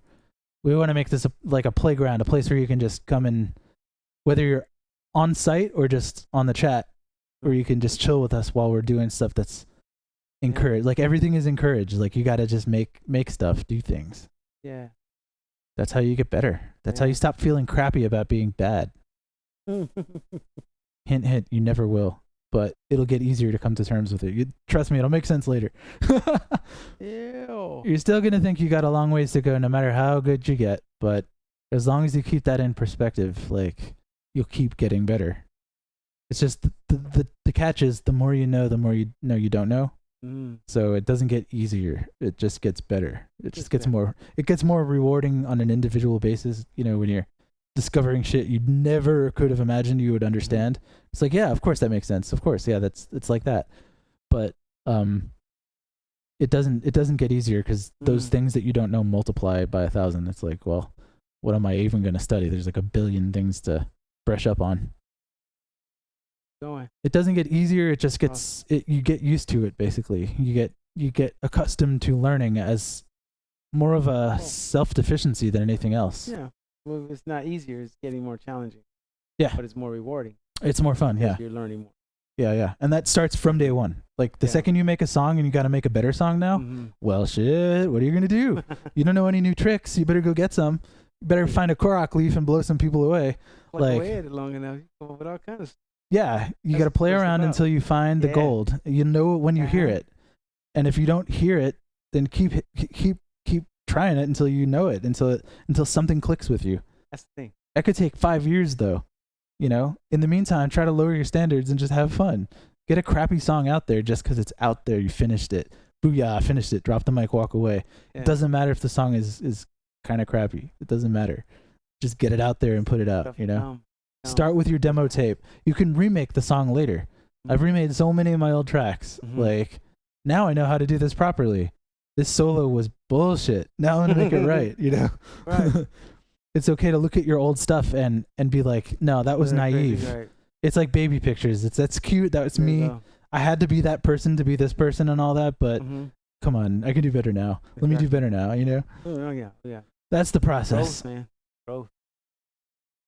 Rapid run. I have raw talent and skill in music, but I've failed to polish it and refine it. What do I do? Yeah, that's a practice thing. That's just and Tamaki14 said carrots. That's actually not far off. You know, like the horse with the carrot in front of it?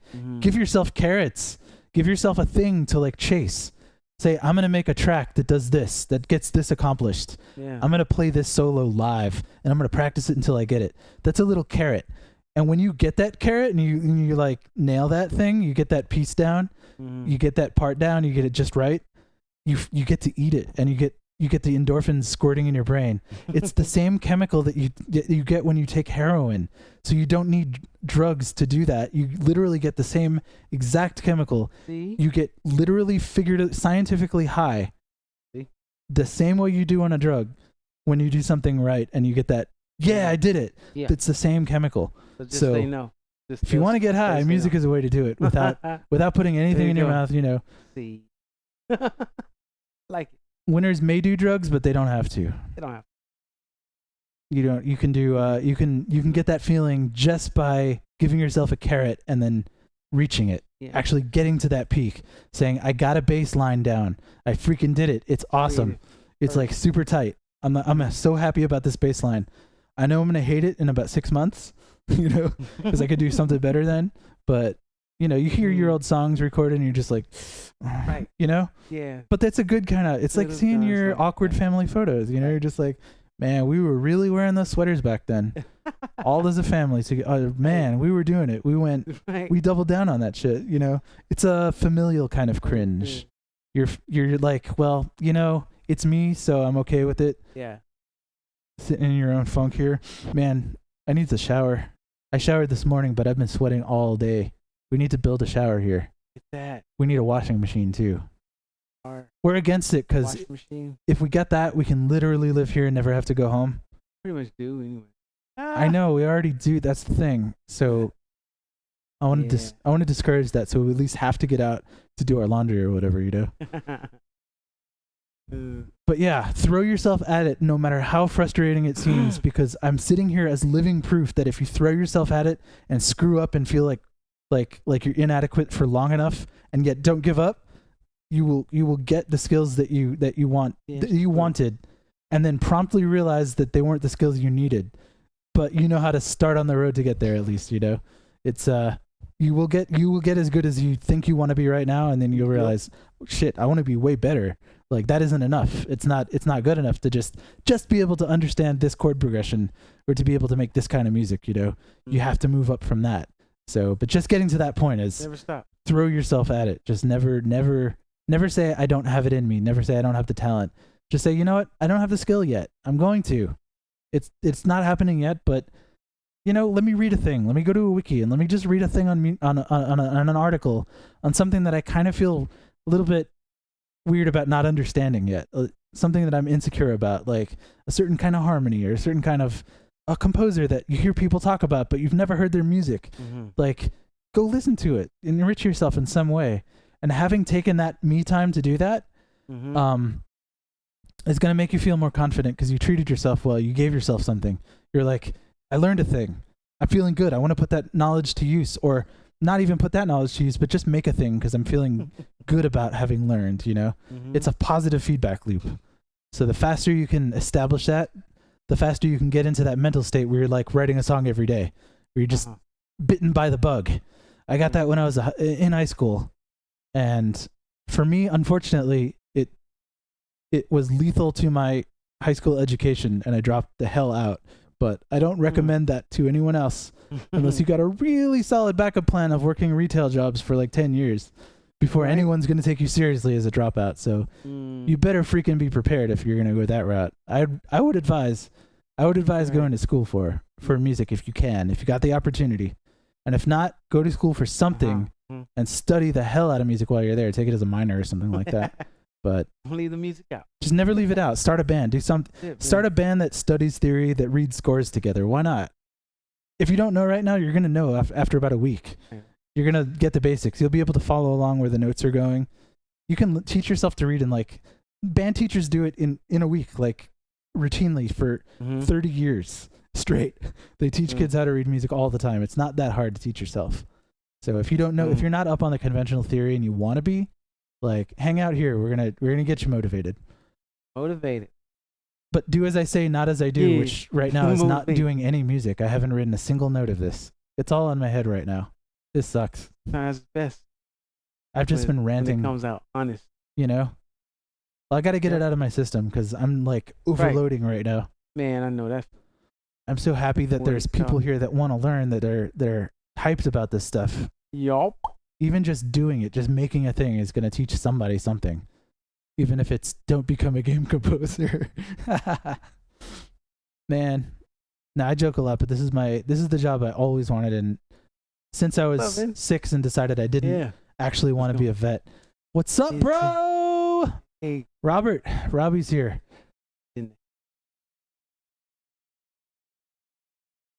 I didn't put it in crate. I didn't put it on crate yet. Sorry. I rendered out the latest OKKO episode, guys, and then I didn't put it on the network for Robbie to mix because I'm a scrub. I was sitting here just like ranting incoherently at everybody all day. All right, let's do that. Let's get it in. All right, mix downs, 19 bass, drums, pianos, pads. I got everything. Okay, let's do this. Music team, episode notes. Hey, I don't have to hide the freaking folder name anymore. I can change it back from Bytemaster. If you guys had seen or heard the word Bytemaster at any time in the past year on Mint Potion streams, that was our code word, like, you know, Blue Harvest that was our code word for OKKO, because I couldn't talk about it on the stream. It wasn't announced yet. So now I can. They announced it at Comic-Con. I mean, at PAX. Woo! All right. Docs and refs, deliverables, mixdowns. I need mixing stems. And I need to make a No 19 folder, which is not going to show up properly the first time. So give it a few minutes. For some reason, our internet storage, our SAN device, what is it? It's a Netgear storage. It's basically a storage appliance that we have on our network that we use as basically a shared hard drive. We all put our shit on there. Sometimes it doesn't correctly send its folder information to a computer accessing it. Like if I put my files in here, they may not show up on Robbie's end for a while, or it'll show up as new folder that's empty, you know? That happens sometimes. Boo technology, darn. What's up? Riff. Oh, for this? Well, yeah, but this isn't going to be metal the same way that the last one was. Yeah. It's going to be more Gradius, sort of life force, sort of like, you know, like, no, I haven't written a note of it. It's all in my head. But I have the progression down. I could play it, but I'm going to just make it. I might as well lay down the synths. But I got to get synthesizer patches loaded up and get the right stuff in place. But it's in a 6/8 shuffle feel. It's oh, that's an organ. Yeah, I'm just gonna make it now. And then I'm gonna do. I ranted for like literally half an hour about how I want to break up projects into separate projects, but I'm gonna do both in one here because it's ocean level and then city level for the same city. Like I'm doing Sydney today. And so I'm gonna do the Sydney underwater part, and then the city part. Sydney city in one track with a different tempo, but like I might use some of the same instruments, or it'll have similar themes, so I can swap back and forth, and it'll be like an A-B section. All right, cool. Okay. Man. Right now. Yeah. I'm going to take a break before too long. Once I get started on this, and I know what direction I have to go in because I've framed out the chords, I'll get up and we'll have a moment in the magical grotto. Yes, sir. Thank you. Woo! I love Robbie so much. We love Robbie. Everybody loves Robbie. Everybody loves Robbie. Everybody hates Raymond. Yeah, everybody. Screw Raymond, that guy. In the show. Of those, there's no Raymonds. Oh yeah, we have a studio tour video. I could give you a studio tour right now. I don't know if we have the camera up for it though. The camera input up for it, but I can get on my iPhone and show you, take you around. We can use the iPhone as a camera into this video switcher TriCaster guy. So, but I'll take you around. Let me get started on the music, and then we'll set up the input for the iPhone camera soon, and we'll take you around. Oh man, sorry, I trailed off. I'm thinking about the chord progression again. The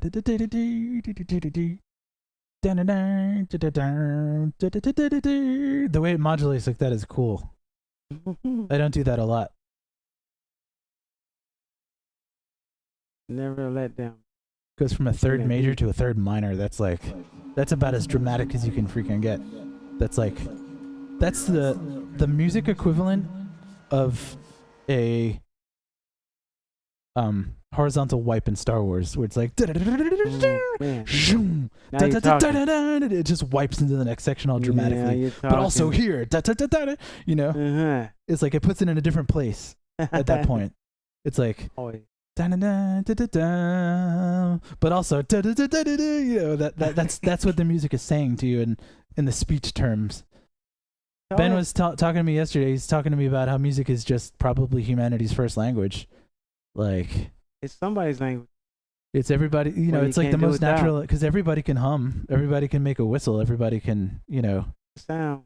Various people have various degrees of tone sensitivity, from tone deafness to perfect pitch, but like everybody can hum a tune, even if it's tuneless, you know. Right. Anyone who has a throat can hum a tune. So cave people are probably just like straight up vibrations roll. Here's a freaking saber-tooth tiger. Let's kill this guy. Right. You know, it's like the song of the wind. And that's how, you know, man-made tool. People started worshiping with song, you know, right off the bat. As soon as there was a worshiping to be done, they were singing, you know. Oh yeah. Like music is one of the most innate languages to us, because it's just it's a thing that everyone understands, whether or not they speak it. You can always hear a thing.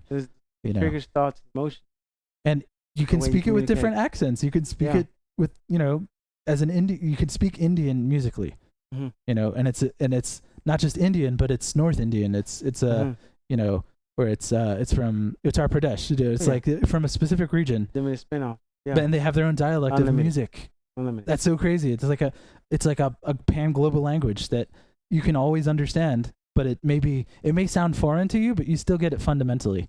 You still get the basics. Oh, we have our mobile camera. Sweet.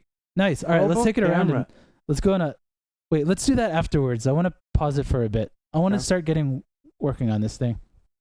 Right. I want to lay down some music. Man. Anyway, because it's a universal language, part of the job of a composer is to pick which words and phrases to use, the way a poet would pick like an artful turn of phrase, you know? Yeah. The musician has to pick a good phrase musically. It's literally called phrasing. There's phrasing to music. You have to phrase it the way you would a poem. Or it could be a beat poem. It could be any kind of poem, you know? But it's got to be in verse. It's got to be in verse, and it's got to either involve or reject symmetry.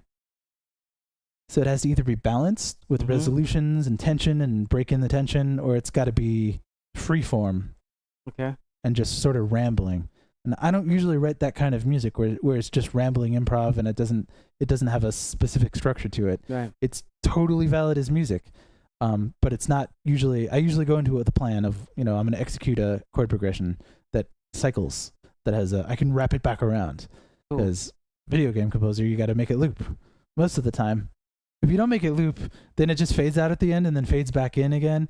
And nobody can play a game and not feel like that's a little low rent. That's a little cheap. Like when it fades out and then fades back in again. Like, are you kidding me? Couldn't make that thing loop. You had one job. It's to make background music for the game that keeps playing. Mm-hmm.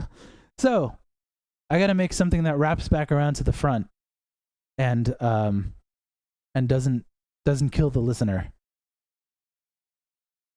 Cool bean. Yeah. Make it.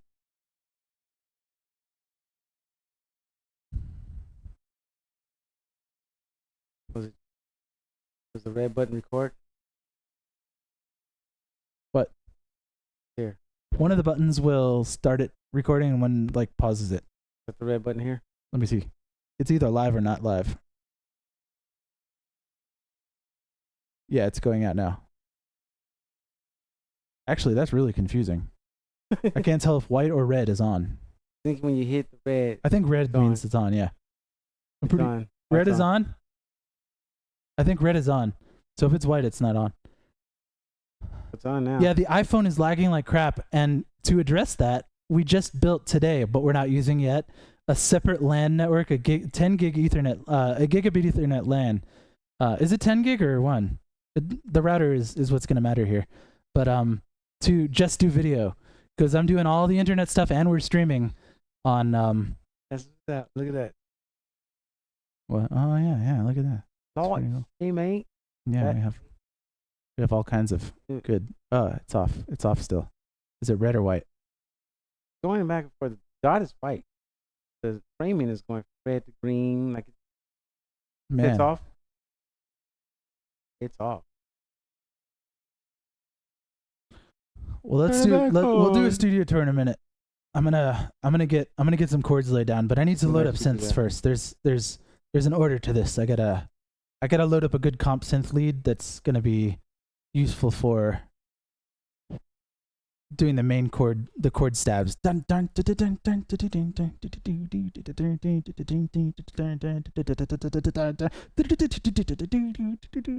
I might do FM for that, but I might not. Let's see. Let's do an FM8. See if I have any good poly leads for this.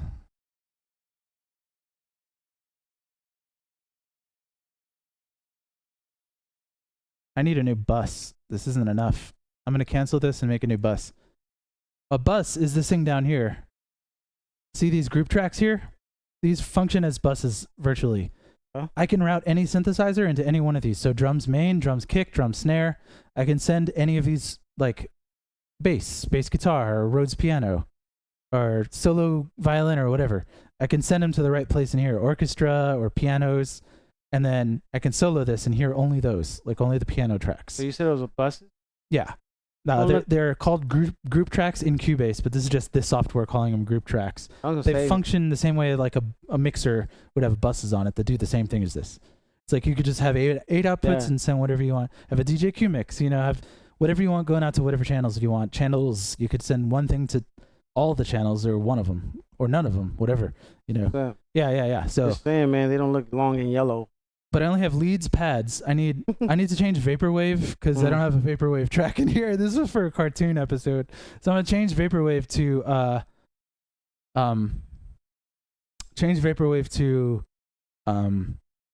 syn comps, like the comping, the chords, the vamping, the rhythmic chords. I might actually change it to synth rhythm. No, because that's gonna confuse me with. Yeah, syn comps is fine. I could put any arpeggios in here. If it's more floaty sounding, like ethereal, cloudy kind of stuff, it'd go in pads. Okay. And if it's like a it's gonna go in leads, obviously. Or even a bell, like a dong dong dong dong kind of thing, will be in the leads. And then I can automatically hit File Export, click one little check mark, and then it creates 8 wave files, each one soloed. So then Robbie could take them and mix them as stems. Yeah. Really, really convenient for making stuff that you're gonna have mixed later. It's like I'd just have the drums, just a kick drum by itself in a WAV file. Just I don't have to do it 8 times. I could just hit once and then it just automatically splits it up for me. Ooh. Really convenient. That's a nice thing about Cubase. A lot of other tools do this too. Ableton, like a whole bunch of stuff does that, but this is a nice way to work. So now Vaporwave is now SynComp. So I'm going to make a new track in the synths folder, call it something. I'm going to pick an FM8.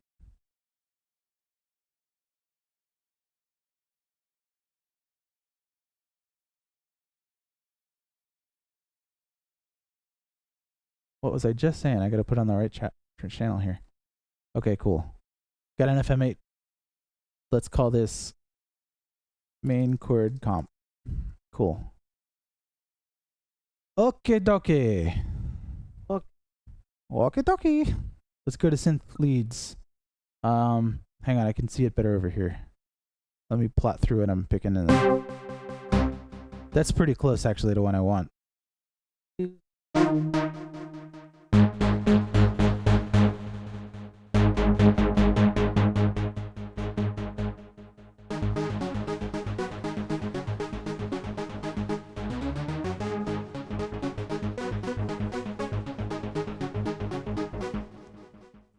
That's a cool. I want to take the delay off on it and do my own. I don't like this. What even is it? That's just 8th note. Cool. I'm gonna take it off. Chorus delay is gone. You're out of there.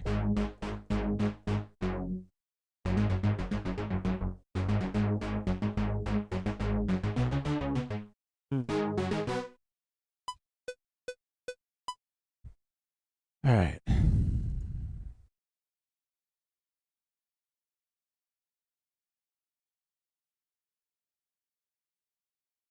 Oh no. Oh, it's not out of battery. I just had it turned down to the minimum. So it has the stupid vape, like it has 2 settings. It'll go to 1 to start with to give you a good kick to start with, and then go down to a plateau level. Yeah. It's just like an ADSR envelope in a synthesizer. It's an attack and a attack level and then sustain level. So when you hold it out, it's gonna go to a voltage level. And I always like accidentally turn it up to 900 and then, give myself lung cancer because it's vaporizing the entire room with it. Technology. Take the cow. All right, so we got that good ass synth sound. That's a cool sound. It may be actually a little too heavy. I might need to thin it with some EQ. It's got almost bass to it, but it's too phasey to be a bass. It sounds way richer up in the higher registers, so I'm not going to use it down here. All right. Now, this wouldn't be a Gradius Life Force style track without an epic intro that doesn't really relate to the rest of the song. Like the beginning of Life Force. From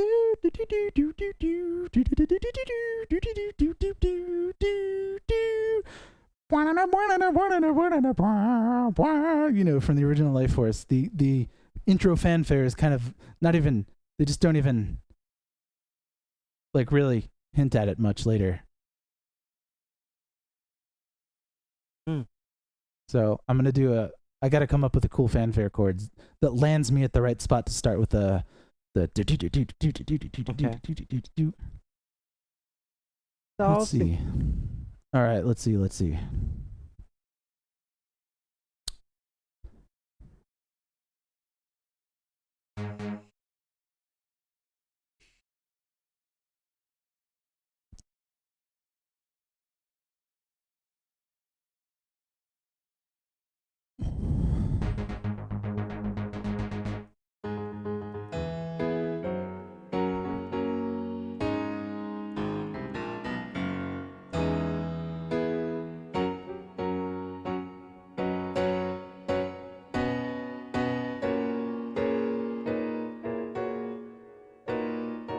Yeah, there we go. I just need that in there.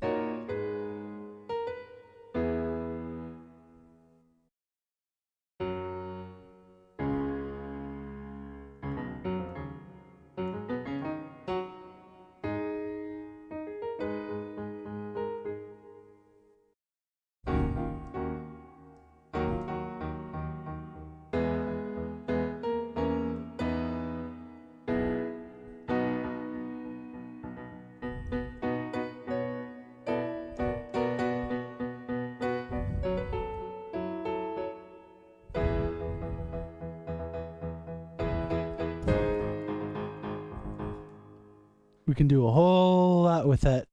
We're hinging off the flat six, so we can just go.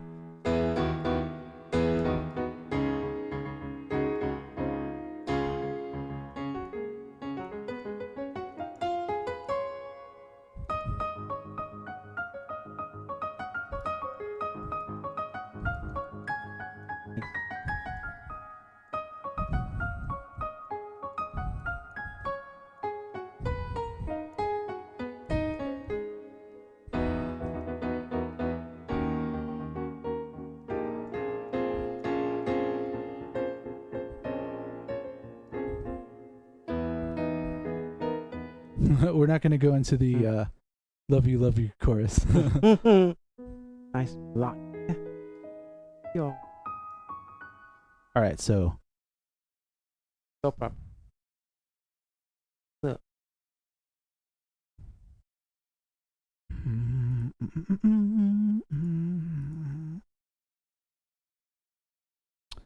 So I got to come up with the chords for the beginning section to launch us into that.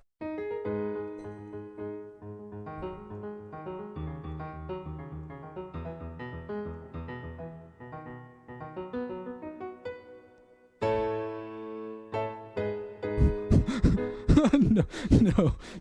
You can transition everything into a reference of some kind, but if you let yourself, get carried away. But I could also go.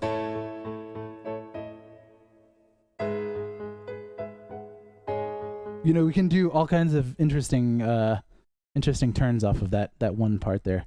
So all of these will get used in more. This is going to be a pretty rockin' track, but it's going to be busy. There's going to be a lot of stuff happening.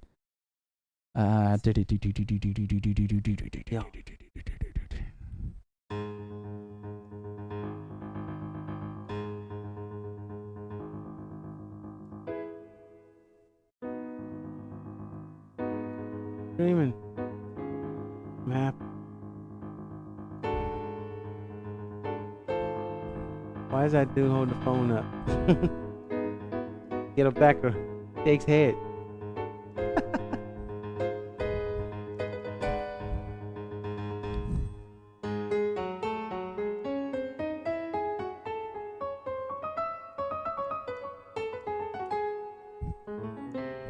That sound through your mind?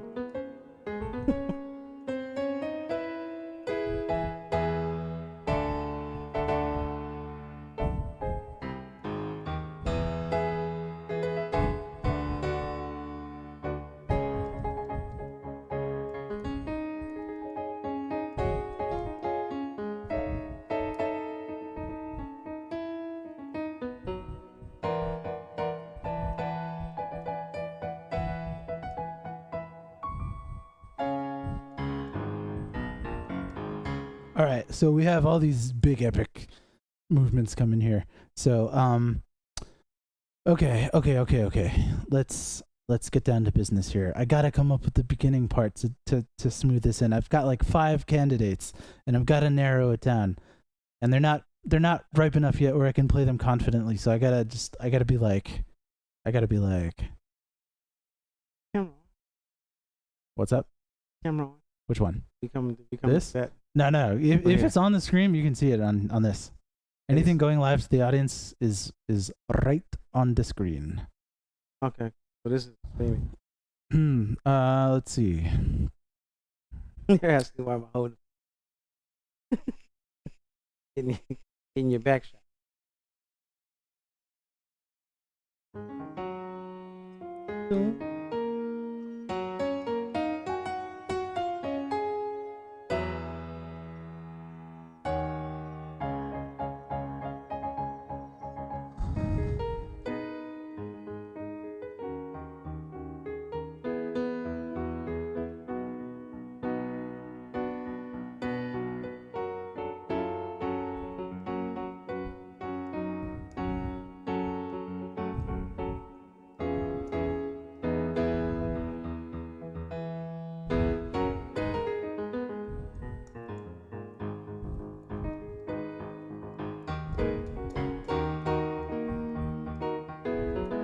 Very clear one.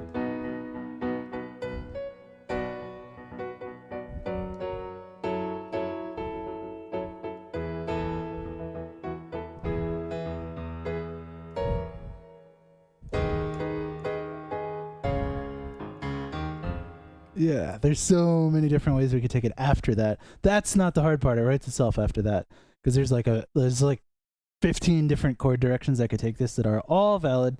We could, move it around the tonic and the subdominant in like 5 different ways in one bar alone. So coming up with the idea for that is not going to be as hard as leading it off with a big fanfare. But still a fanfare appropriate to being a raging octopus in a sort of Gradius-ish kind of environment. God, it's so specific. There's a lot of stuff. I got to nail the feel of it just right.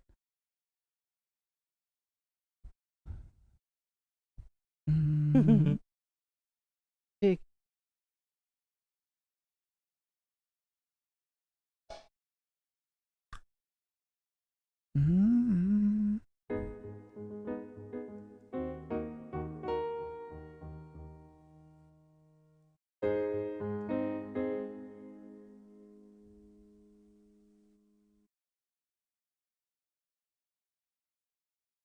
I played the end and beginning halves of the regular show theme.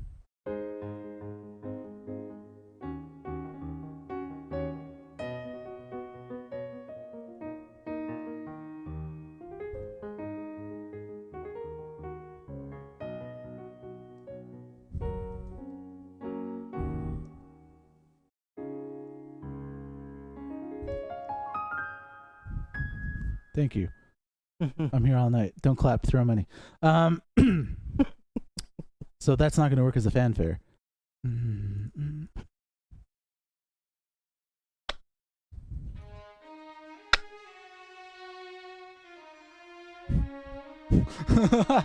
Maybe not. I can't. I don't have a big string patch.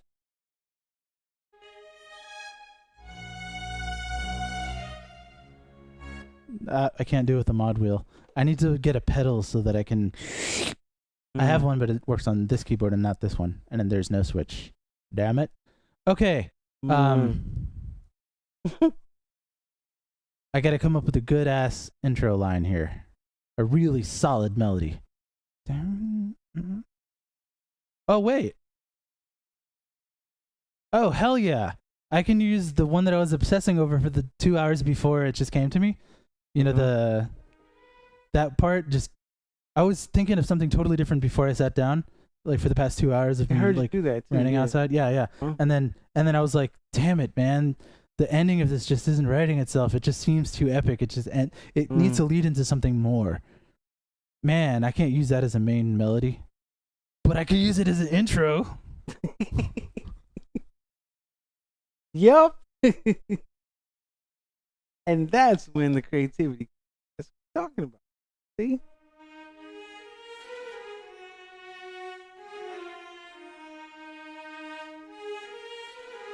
Okay. Oh.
Yeah.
So you can do a section with that kind of melodies in there. Hmm.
All right, let's lay just the melody out on a.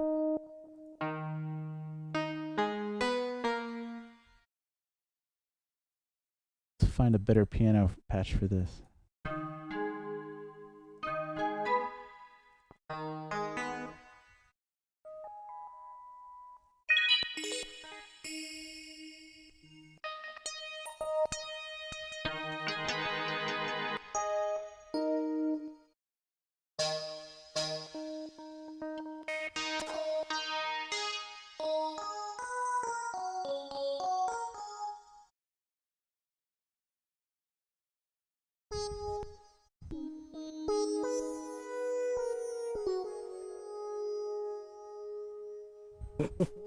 There we go.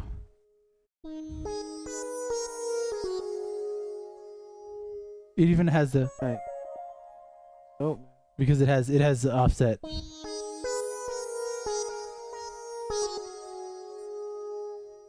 Wow, that really fortunately lines up.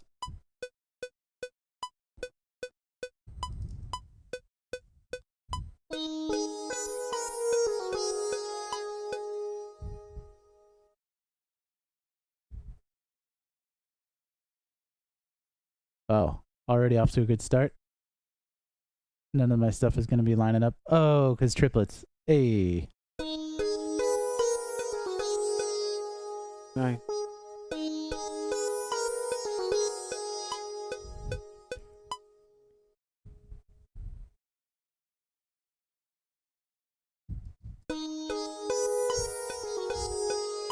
Do do do do do do.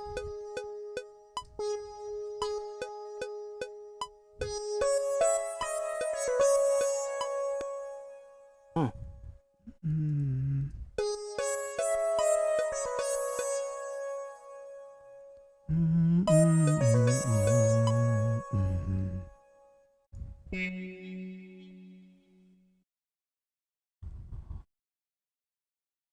Mm, mm, mm, mm, mm.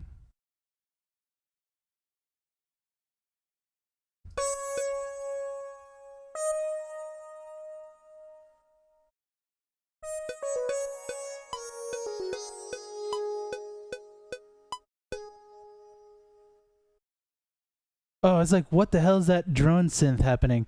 It's just the Here? leaf blowers outside. I was Right. like, whoa. I was like, I'm not using didgeridoo in this track. Quit messing with me here.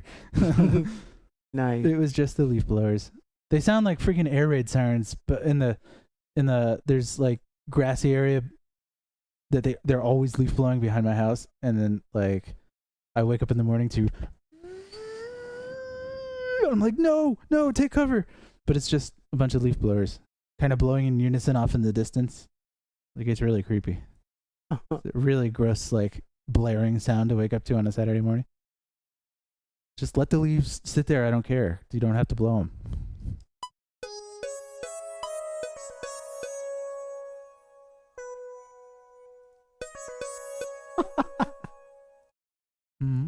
I read his stuff. You guys so Yeah. This is the best chat. I love He's like, everyone dude, here. This is our crew. They just hang out with us while we work. Green it has Grass, I lied about the Like, wheel. Ah, nice. That was awesome. Yeah, got me.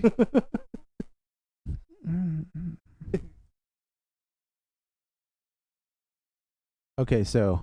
And a frog on a moped. Green frog.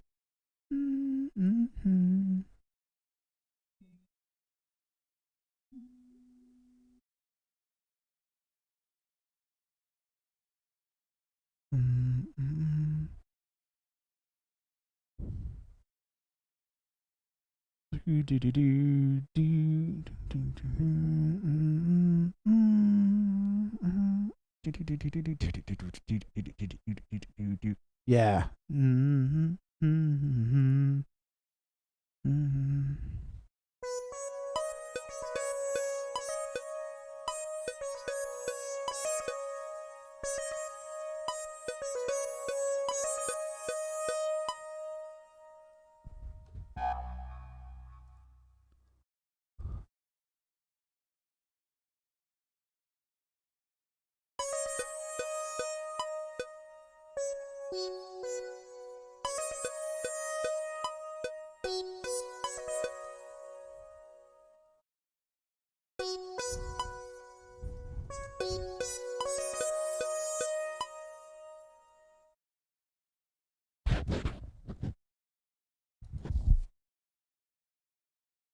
All right, so here's the chords that go behind that.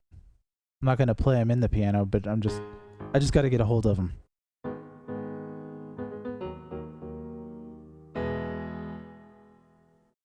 No, wait.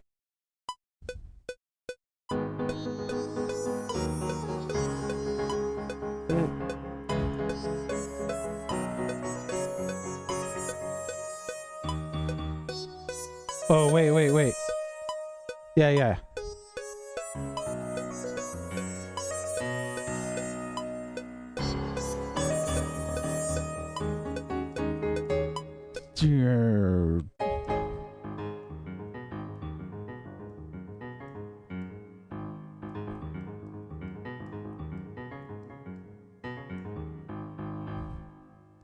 All right, let's get some more synths down. This needs to be kind of quiet.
Yeah. I gotta.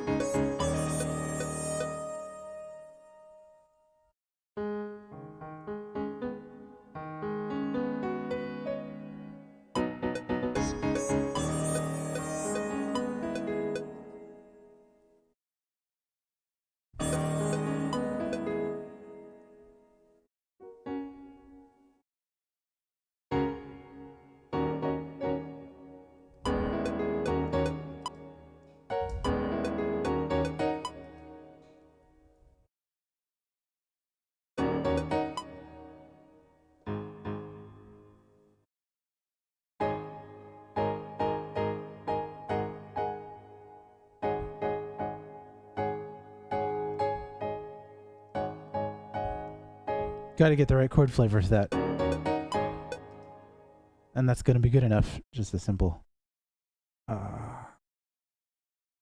right, cool. Let's save this, Sydney.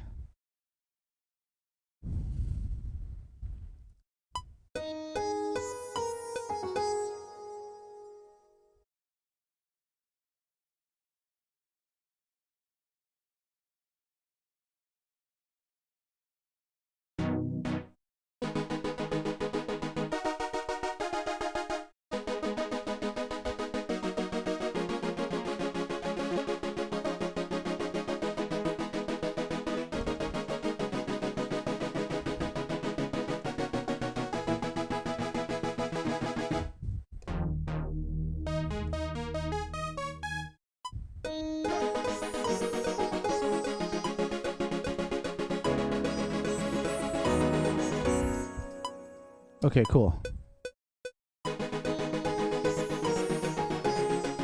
Nah, I don't like the phrasing of that.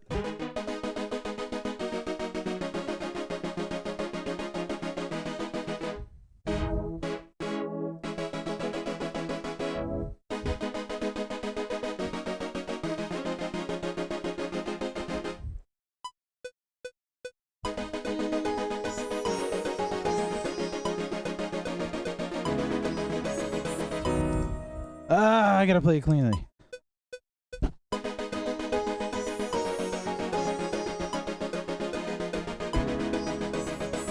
Ha ha ha ha. This is why I get sweaty in here and why I feel all cranky the next day because I'm like for like 8 hours at a time.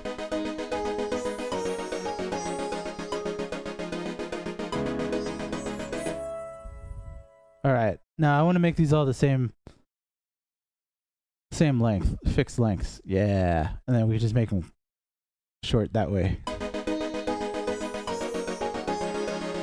Hear the difference?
All right, so I'm gonna get all these fixed length notes, and then make them all a little bit quieter. I mean, a little bit shorter. Actually, I'm gonna do nothing of the sort, and I'm gonna just make it in the synth. It shouldn't matter if I'm playing it long or short. It should automatically stop after a while. That shouldn't happen. It should go donk. That's all I want. So, I'm going to take the sustain envelope down to 0. But that's real slow, so I'm going to take this.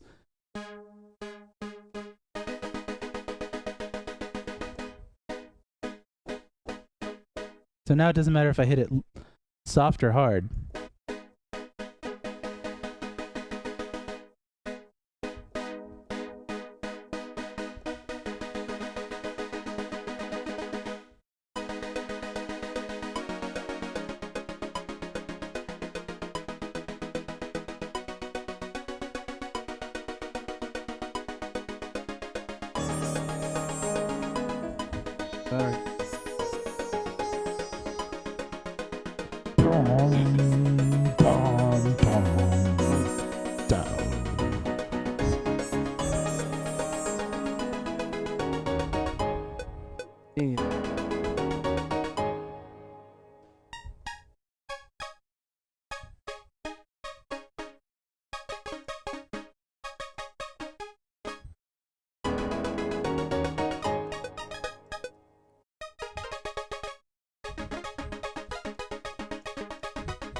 Mm-hmm.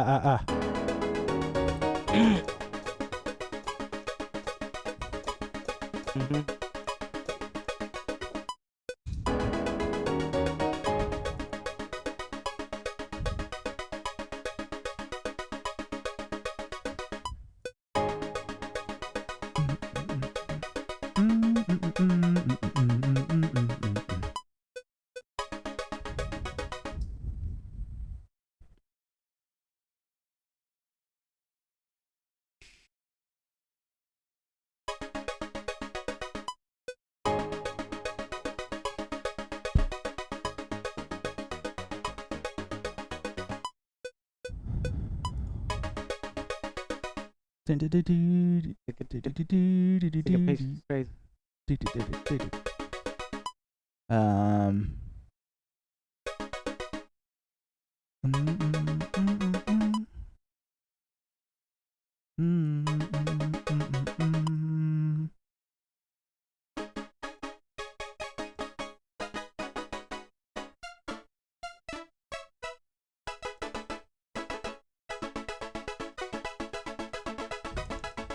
Yeah, there we go.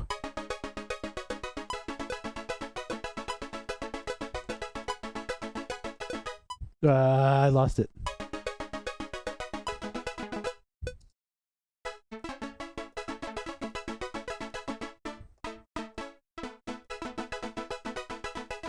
There we go.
And then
Nope. Not. I gotta keep it suspended here.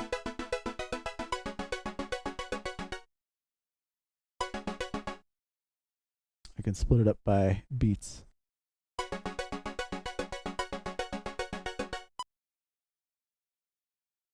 This is a lot of effort to just not play it the right way the first time. I'm just trying to move the chords around.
Ooh, a lot of arpeggios in this.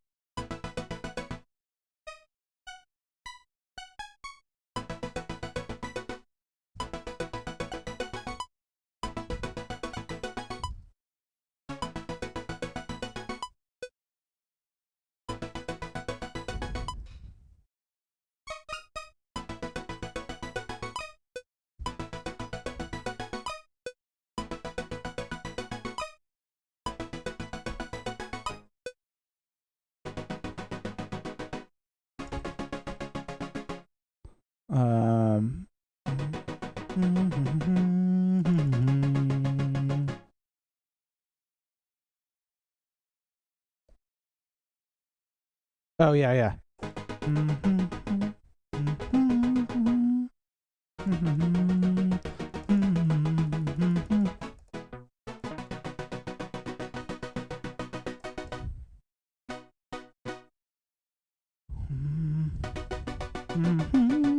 Yeah, yeah, yeah.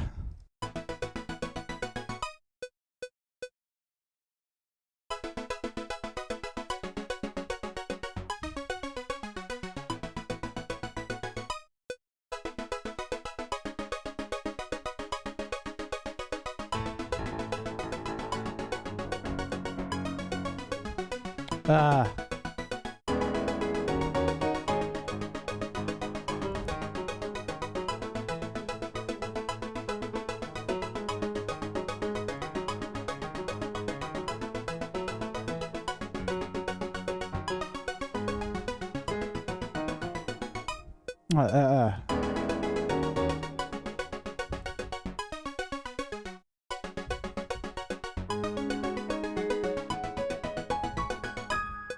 There we go.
Ah.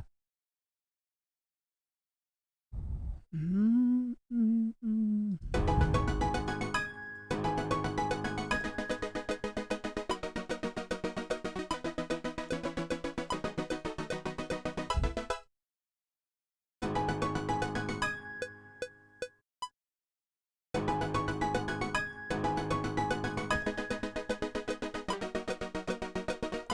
I gotta play it cleanly.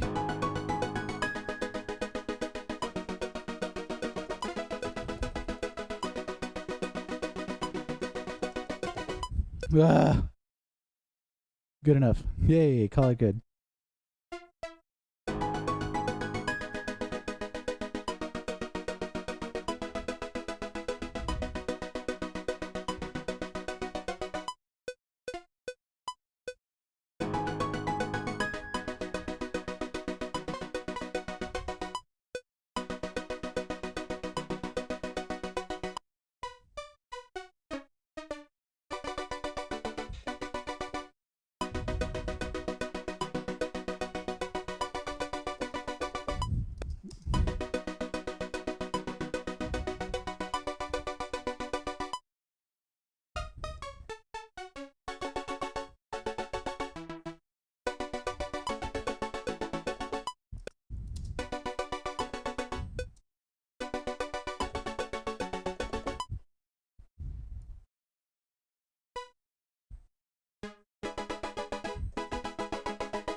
Woo.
Hey, rapid run. I'll be here until like at least midnight. I mean, I'm gonna be working on this until it's done, including the other track. So, that's a lie. I'll cut out of here before it's too late, but I'll be here past midnight for sure.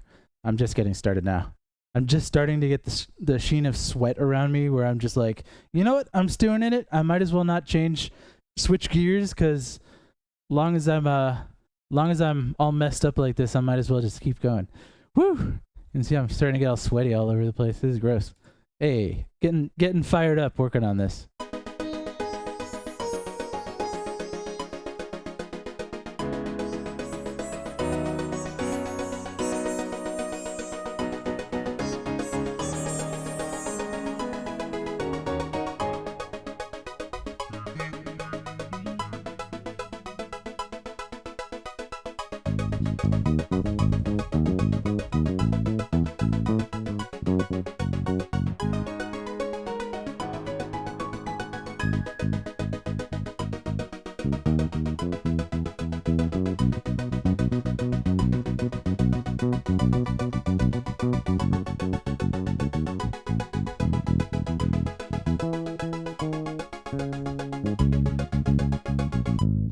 Yeah.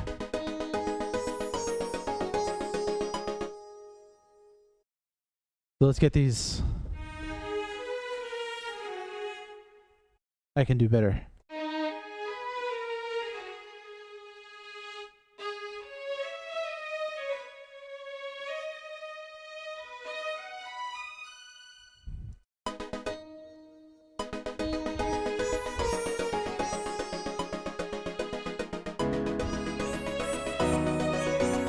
No, not good.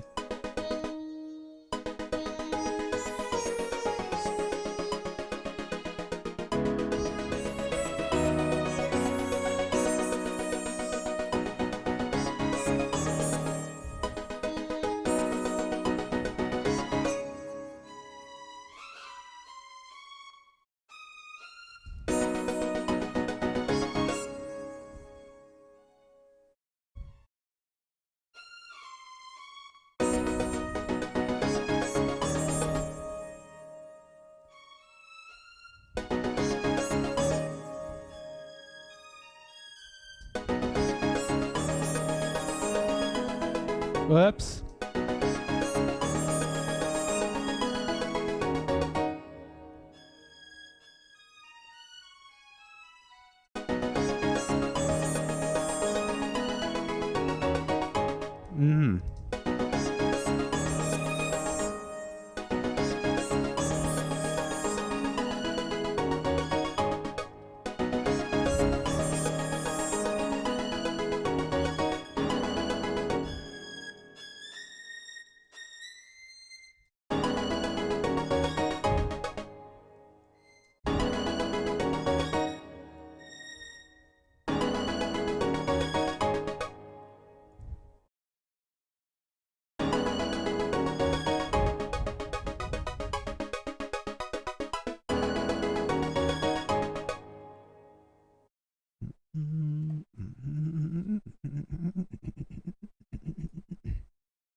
All right. Where that's going, nobody knows. That's going to bass. Yeah. Let's get a bass sound going.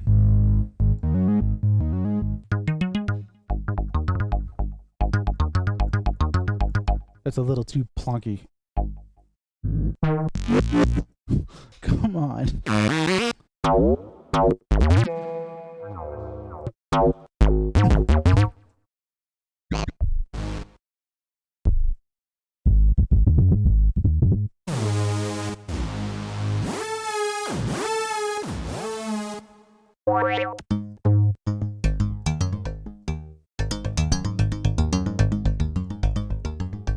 I love the phasing on there.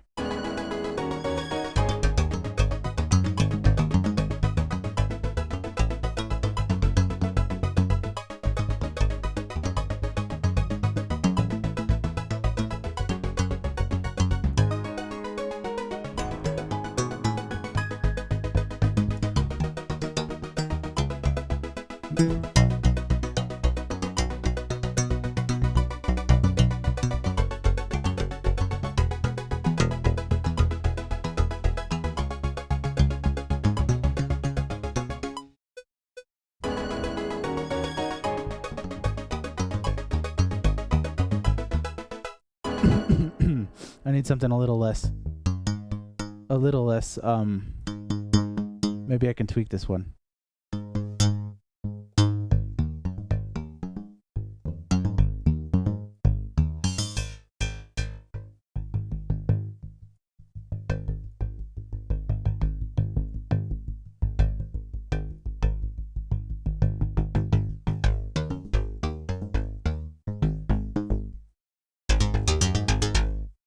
That's actually a good one to keep nice and compressed down low, so.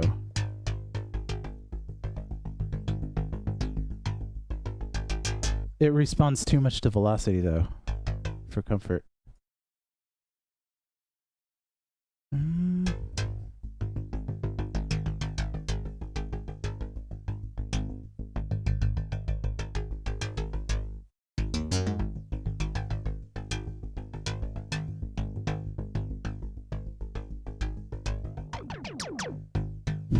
Hello.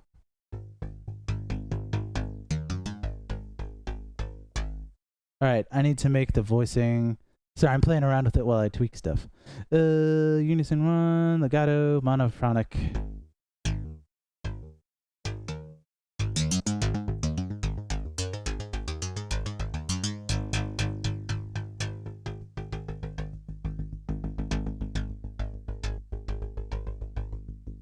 I need to make it so that the minimum isn't.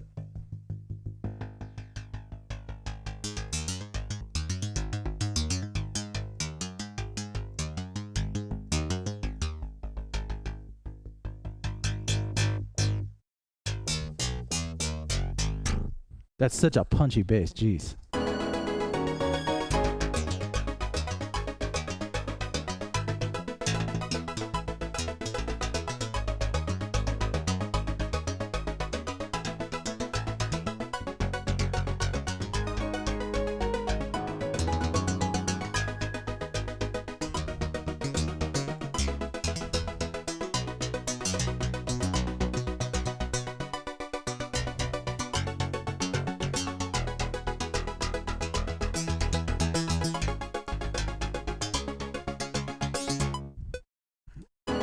All right, so I'm going to take out the back half of this and make it.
Whoops.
It's saving.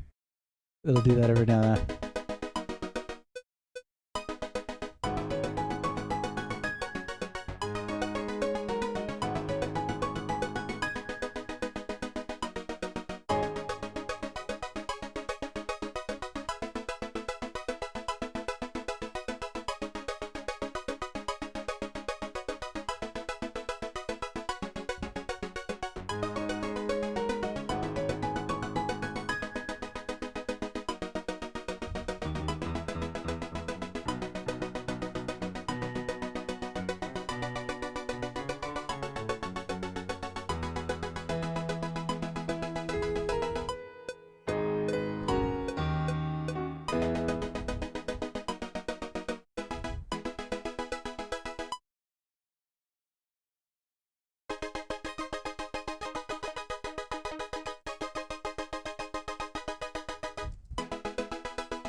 Whoa.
Whoops, there you go.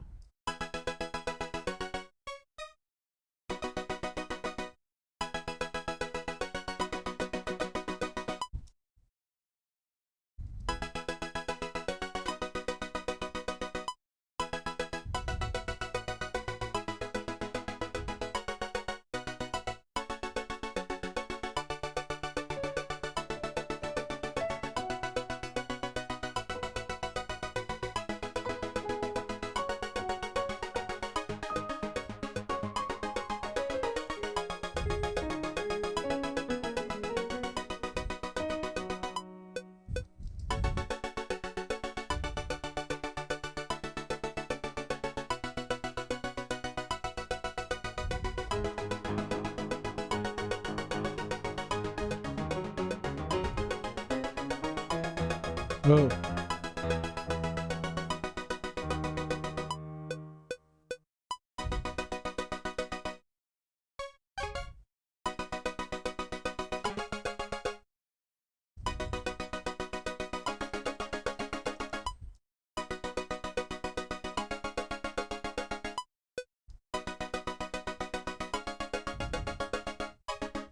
Oh, hey, what's up, ACV? Oh, hey, what's up? Yeah, I score video games. Proudest soundtrack. I'm just gonna go ahead and say the last one I complete. Oh crap! Last one I completed, which is Shovel Knight: Spectre of Torment. I'm pretty happy with how that one turned out. I did the original Shovel Knight too, but the Spectre of Torment DLC just came out for Switch only right now, but it's gonna come out for everything soon. And that's my best work, I think, because it's the most recent. It's whatever I'm working on, I'm trying to improve and get a little better each time. Some people might disagree and say, hey, that's your best work from back then, but I'm trying to do it every time if I can. That's how I feel anyway.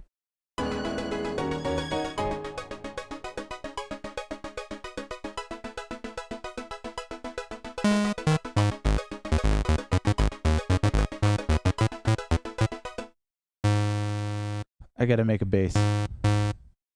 Dong.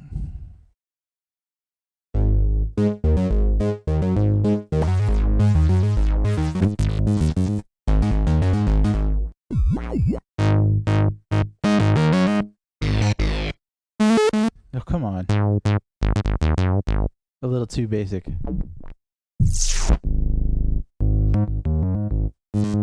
I had the perfect patch in here. What did I do with it? Oh, I put it here. That's got that freaking awesome slap bass 90s Konami sound chip sound.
I forgot what I did there. Hang on.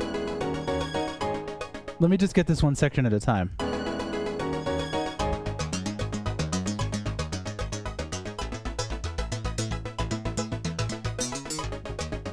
Yeah.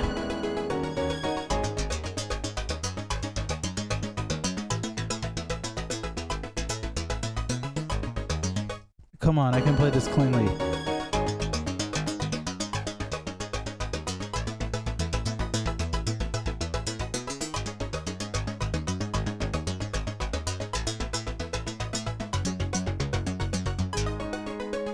Hey, what's up? I did it.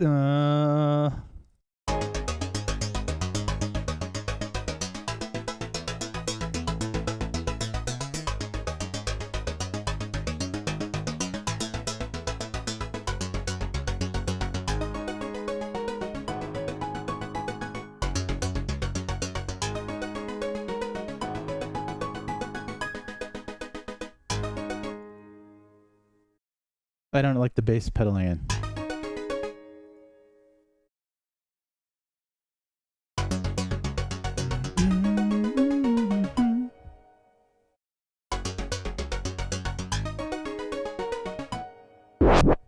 Hello.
Yeah, I gotta actually get rid of that. Yeah, it's gotta be.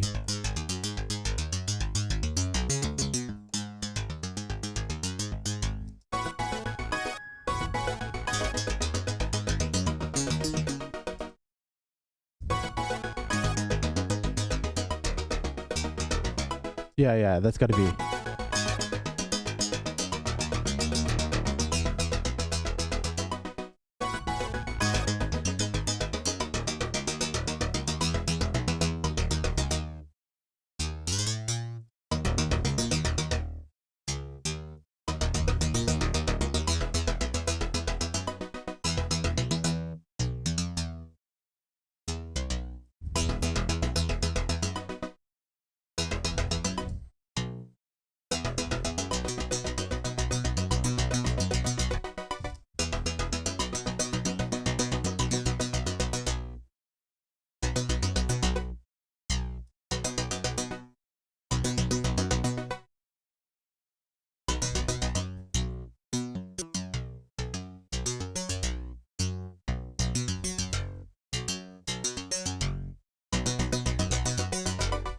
There we go.